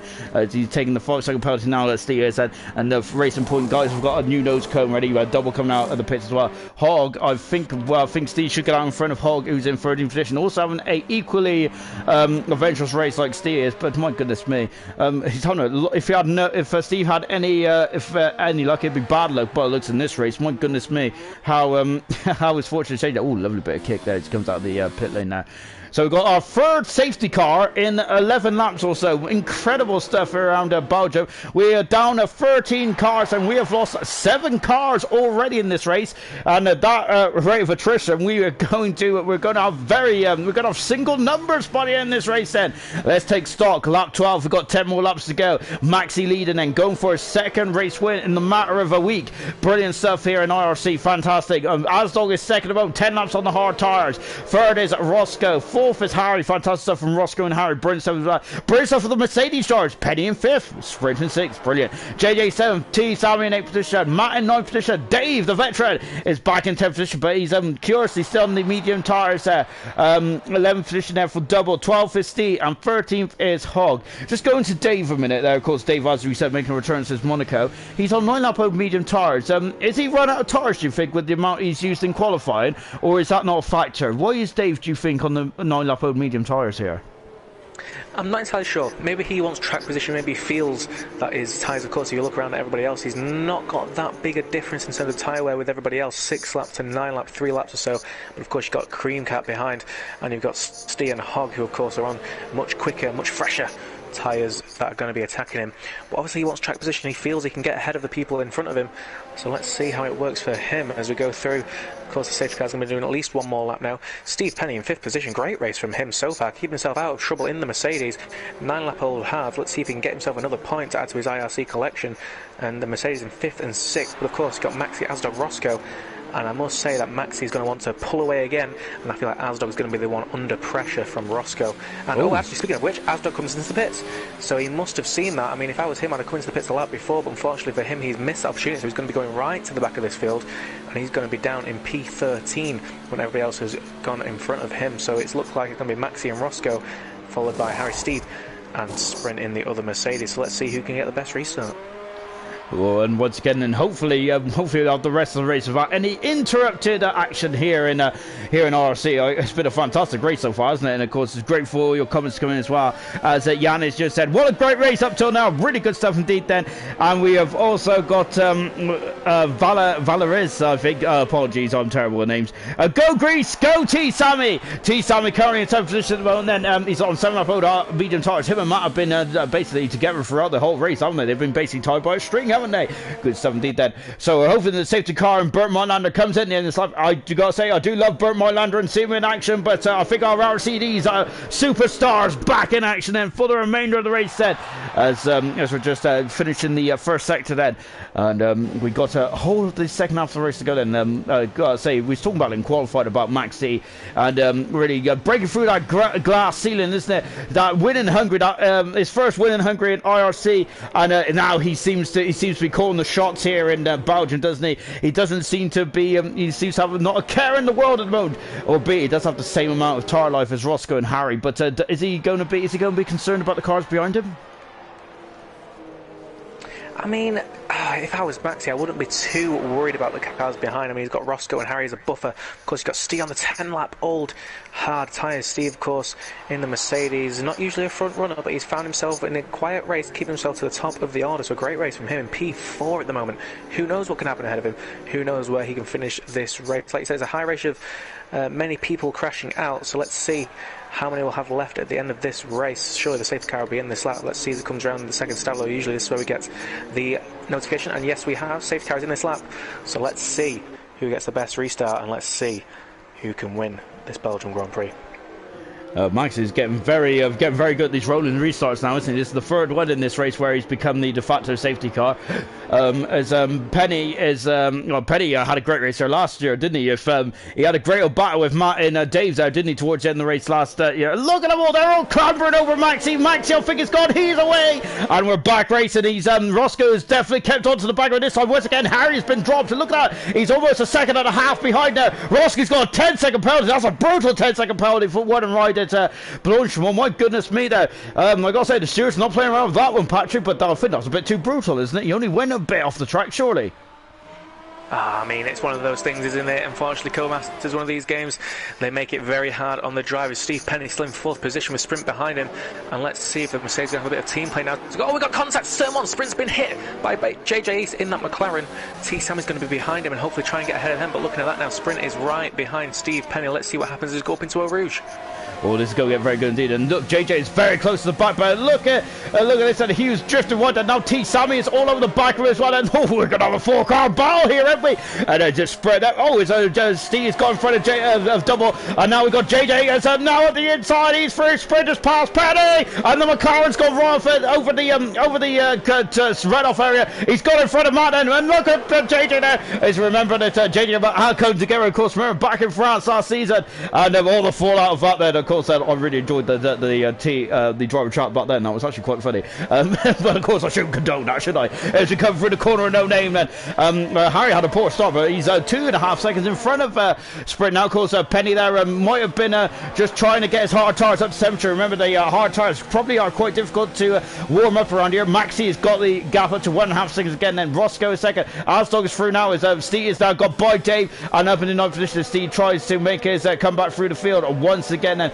a very difficult day for Steve, isn't it? There, so I think he'd be happy with any points. Would be a bonus day. It's been very difficult, isn't it, to survive? And look at T. Sammy is now all over the back of Penny, isn't he? As he comes out through Blanchimont then, as just take a look there. Jan saying that let's get racing again. Yes, we are racing again. Then here in Belgium, a brilliant end to the race. I have no doubt about that. As T. Sammy now coming through Blanchimont. Remember, he's got an 83, and look at that out from underneath the rear wing, and he is up in the 5th position. Next target is sprint, and T-Sammy now starting to come to the forefront of this race then. Matt is now under a lot of pressure there from the C. Steve has got 5 lap out medium tires on, and look at the background as Asdog and Dave are also locking into combat as well as they come over the last source. Asdog's on the outside of Dave, Dave is on the inside then, and Asdog is up into 10th position because 17 then. Steve is now all over the back of Matt then.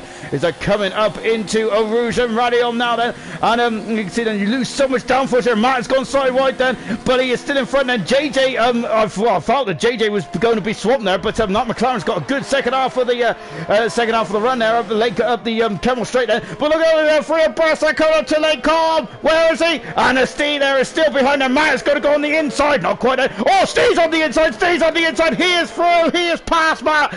Great move there from Steve there. Struck whilst the iron's hot there. That was out of nowhere from Steve there, as he is now feeling feisty, isn't he, in the racing point, and he wants to get some points here after what has been an absolutely appalling day. Can he rescue a podium perhaps? That might be a tall order, but he's got the pace, hasn't he, at this stage of the race then. But I've got to say, oh my goodness me, what a move through Pouillon there from Steve there, and JJ there, give him just about enough room there, but a great move. That was brave stuff then. It's getting very close in this battle here, Patrick, but what a move there from Steve into Pouillon. I got to say, I was closing my eyes there. Fantastic. Stunning move from Steve into Pouillon. I mean, that is one of the corners you do not usually see an overtake. He's angry. You can tell it in the way he's driving. He wants this podium. He wants that win. The win's going to be out of reach, but I'm sure he can get a podium if he keeps this up.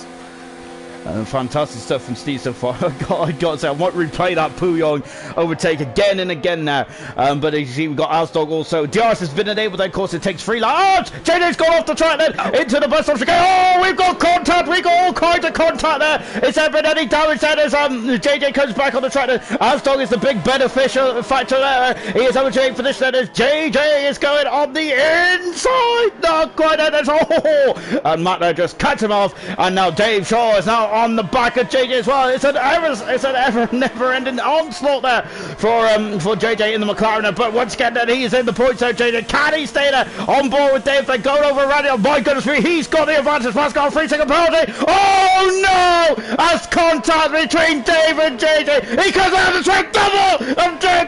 Oh my goodness, the hearts have come together.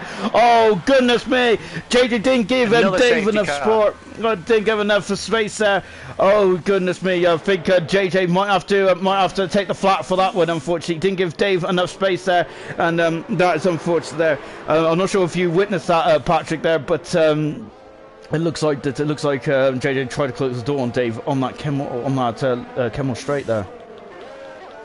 I mean, I wasn't there to see it, to be honest. I'll have to take your word for it. I mean, of course, we'll have the stewards look into that after the race. But one thing I would say is, what would you do if you're Maxi in this position? Lap 16 of 22, another safety car. Do you pit? Or do you try and get fresh tyres because you know you've got the pace to get back to the front? Or do you stay there? Do you stay there and hope that nobody else can catch you up at the back? If I was Steve in the racing point, of course, he had a terrible race so far, 7-lap-old mediums. If I was him, why not get another pit stop under your belt, get some fresh, soft tyres on, and get yourself to the end of the race and see what you can do with that safety car. But let's see who can get the best restart. Steve Penny in a great position so far. 13-lap-old hard. He's done a fantastic job. I must say, a potential driver of the day from me. Up there in 6th position in that Mercedes. Let's see if he can keep it there. I do hope for his sake that he can. And let's see if Maxi is going to go into the pits. It doesn't look like he is doing. No, he is not. He's staying out. Will there be anybody who goes into the pits? Roscoe does not. He's got front wing damage, but he decides to stay out. Somebody's in the pits. Who is it? It's JM Sprint. Sprint coming in the pits in the Mercedes. Penny stayed out. T. Sammy stayed out. Harry stayed out.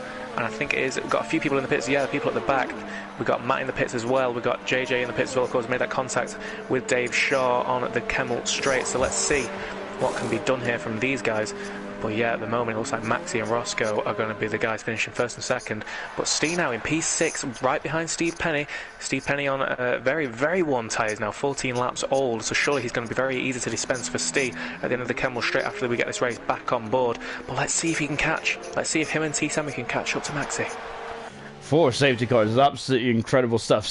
Lap 17 out of 22, and I've got to say that this race has definitely been one to watch in terms of action. It's been incredible. 11 cars left out of the 20 that started, and there's a lot of gossip going on in the old comment section here. And of course, Tim just clarifying that the luck just doesn't seem to be with him at the moment. Came around the corner to a pile up then, of course, where Brooke Gorilla was sideways in front of him. So a shame there for Tim there. We was talking about Tim's bad luck, wasn't we, really? He just can't seem to buy the luck, unfortunately, can he? What a shame there for Tim and in the McLaren there. We've also got him saying, "Go on, Steve," as he's cheering on Steve, who's having an equally tough race here today. He's in 6th position about there, so Steve there might potentially be able to go on the podium there. It's realistic, but it's going to be difficult, isn't it, still? Notice he just said, "Wow," as of course we've also seen gaming what a crash. My goodness me, that was a crash and a half there between the 2 Haas drivers.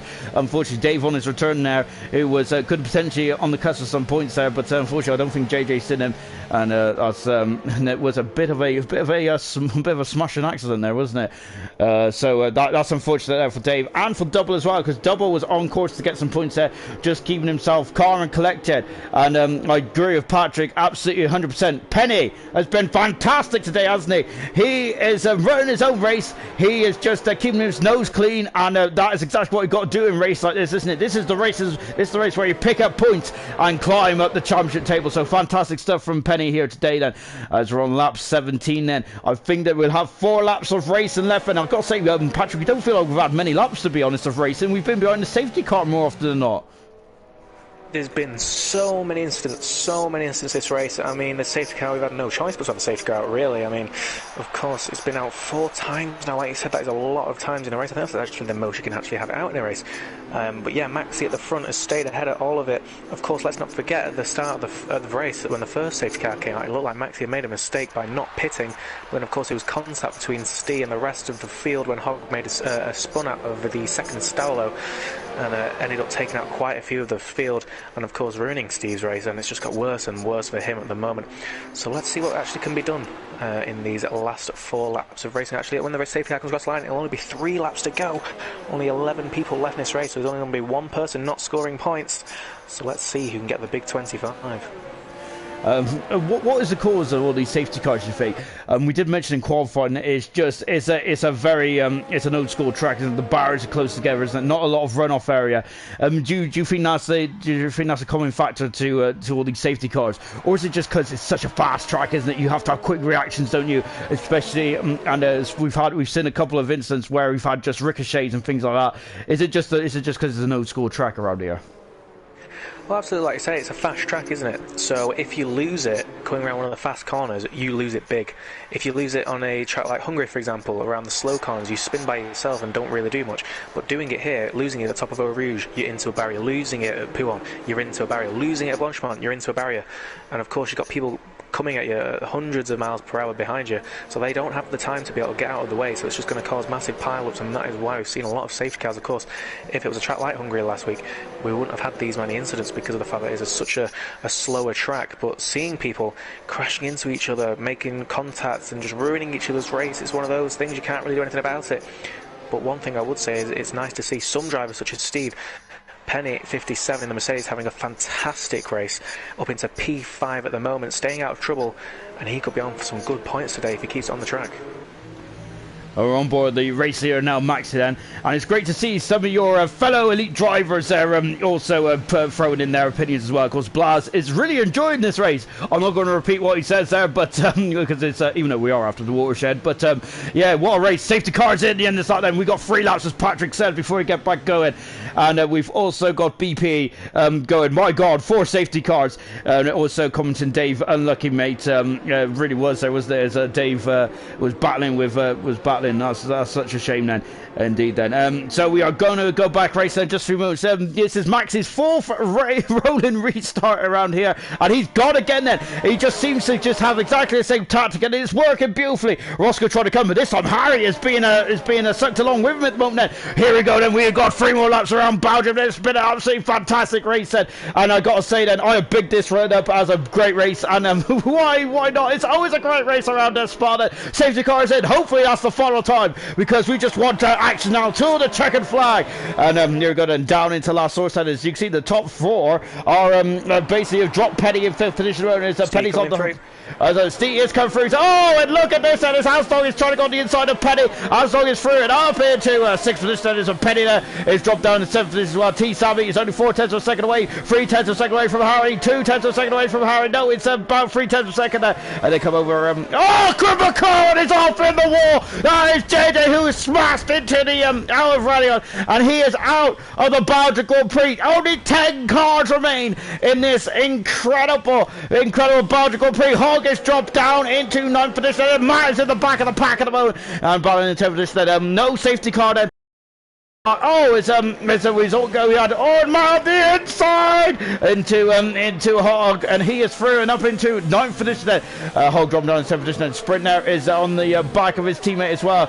Alsdog has damaged his end plate there, so that's not going to help him in the later stages of this race as well. On board with T. Salmon in 4th position there, and this man has had a quiet race, hasn't he, really, T. Salmon? To be honest, we have been on board with him every now and again then, but it just feels like he's just gone on the radar here, and I think that's the kind of races that really wins and loses you a championship on occasions, isn't it, where Harry's gone wide there, and now T. Sammy is on board with T. Sammy the championship leader now. He's only 2 tenths of a second away, but Harry has some great drive. He catapulted off of turn 16 absolutely beautifully well, didn't he? And he has just gone away now. I think that Harry's gone from defense to attack onto the back of Roscoe. Roscoe's now 2 seconds away from Maxi as Maxi once again is launched off, and really he is the cream of the crop in this race today, isn't he? Maxi is fantastic driving from the man who won in Hungary, and he sets enough fast up as well. Matt is also flying for the field as well. He's got by Sprint dropped down to top position. Hogg is also battling away as well. Of course, all these guys will now score points in the Belgian Grand Prix. The question is, how many points will each of these guys score? That is going to be the question, isn't it? And today is the day where you're going to score big points. Roscoe second, Harry third, T. Sammy fourth. Back at T. Sammy. And he's lost it! He's gone! It's a big smash! And Steve is to damage the car, but he is a lucky man there. And he's lost the whole of the front nose cone, and he is a lucky man though to still be in the race, albeit he's only got 1 point now to his name. Matt is up to 7th position. Penny's back up into 6th there. I gotta say, as far as Penny, I'll be buying a lottery ticket after this race. He's had a fantastic drive, hasn't he? It's not been just about luck though, it's also been about skill and just keeping himself facing in the right direction, and that is basically half the battle in Formula 1, isn't it? My goodness me. As Dave there is not happy with what's gone on there, and between himself and JJ, unfortunately, and also we've also got Tim agreeing with that as well. As Harry's off the track, Harry's off in Puyol. Oh goodness me! As soon as I look down, there's more problems there. Penny's back on the 6th position there. Matt's just gone back on the 5th then. Matt's on soft tires then. I'm wondering, has he got the pace to get after Alsdog? Matt potentially could get a podium here, Patrick. There, he's just really navigating himself through the field. Everyone else seems to be falling at the wayside here. Absolutely, everyone's just seemed to lose grip. I don't know what it is on these restarts, but everyone's gone. Steve, another crash for him. He's going to be kicking himself. He's had an absolutely terrible race after that first safety car. Of course, you got Harry as well, who's lost it in the Renault P9. Hogg in P8. He's coming for the back of this group now of Matt, Penny, Sprint. And they're going to see if he can get the best position now. But of course, Matt, like you said, he's going to want to push now and try and get on the back of Alsdog, who's of course trying to get onto the back of T. Sammy as well. As DRS is now in with 2 laps to go. T. Sammy on the back of Roscoe. He's got a bit of time to compose himself really now. So of course, you've got Steve on the back of him. But let's see if he wants to get up onto Roscoe. Roscoe, of course, does have a 3-second time penalty. Let's see what penalties do to get people in this race. But we see that. Oh, look at Steve Penny. Steve Penny's gone off. He's gone off. Oh, he's almost spun into everyone. No, he hasn't. Thankfully for him, he's kept it out of the wall. Although he is in P8, he's going to surely be able to get some good, decent points for him now. No problems for him as you see Steve in the pits trying to get that front wing change. But it's Maxi out front, 2 seconds, and he's surely won this race now. I've got to say, Penny doing a good job. 18 laps on those hard tyres, so they might be second hand now, but they're still doing him a world of good then out here in Belgium. Not 21 out of 22. As I said a couple of laps ago, I feel like we haven't done much racing around here tonight. But it's been action, hasn't it, when we have been racing? It's been drama after drama in this race. It's been absolutely spectacular stuff, man. And as we are almost coming to the end of this race as well, Matt having a fantastic drive. He is now only 2 seconds away from Alsdog, and T. Sammy is now starting to really put the squeeze on his teammate in the battle for second and third. T. Sammy floating under the radar here tonight, Patrick, but my goodness me, then he is on the podium now. And look at it, potentially a good second position here. You've got to say, it's days like these that really help you in the championship standings, isn't it? Absolutely. I mean, of course, Roscoe as well. I've just had a look at the penalties. He has 13 seconds worth of penalties. T. Sammy has none, so he doesn't need to get this on the track, but he's going to definitely want to. You see him tucking up behind into the slipstream now, into the bus stop. He's going to want to get ahead of his teammate and show who's boss inside the Toro Rosso team, but he does not need to do this on track. 13 seconds worth of penalties. That is quite a mammoth.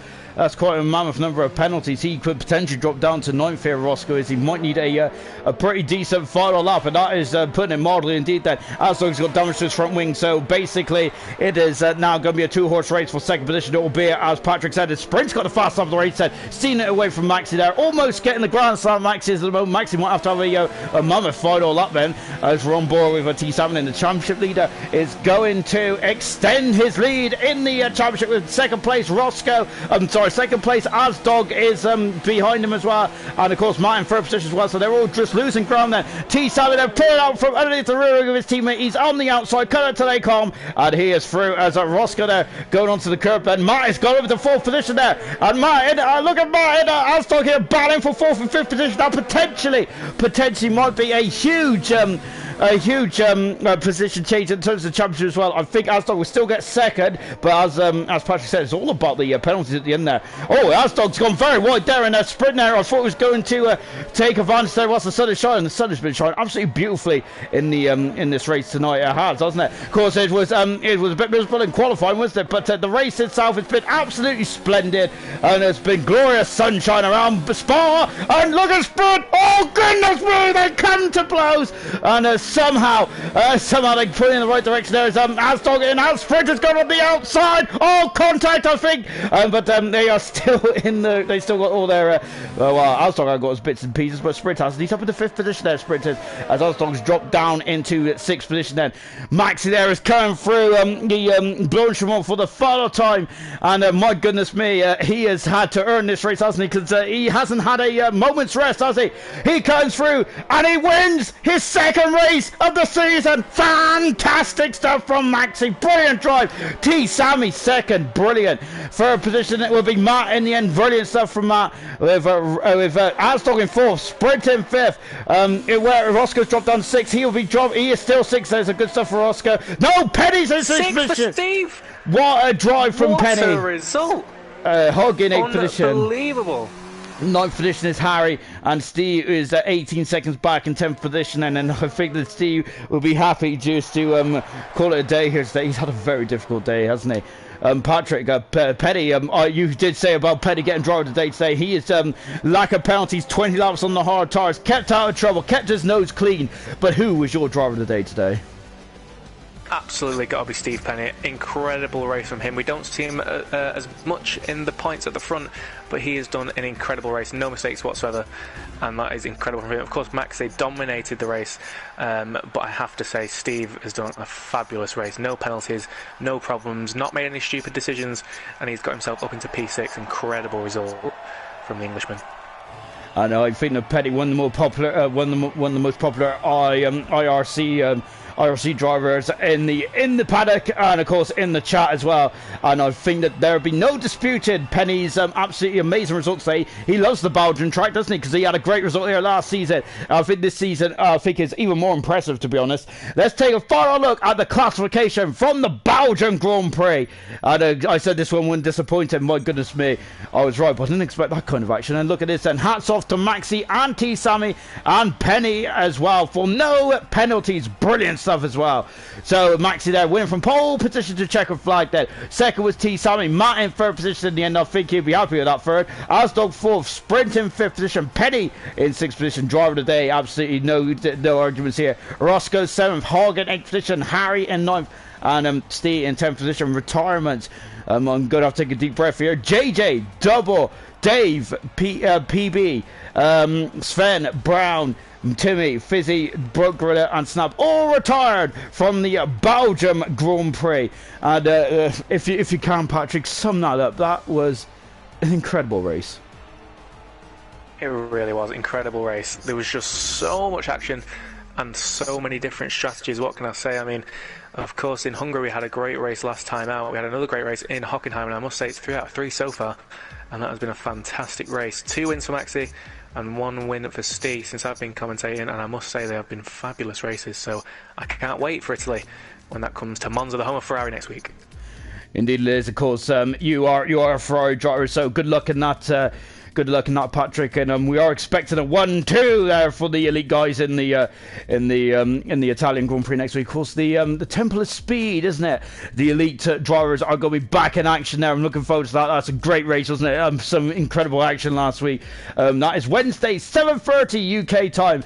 On Thursday, the Super guys is back as well. Me and Patrick will be back in the commentary booth. We're going to take you through the action once again from Monza as well. Another high-speed circuit, another historical track where we'll be waffling on about the history. Thank you for joining us. Thank you for your comments as well. It's been spectacular stuff. My thanks to Patrick for keeping me on the straight and narrow, and thank you all for joining us. We'll be back in a week's time for the elite racing in Italy.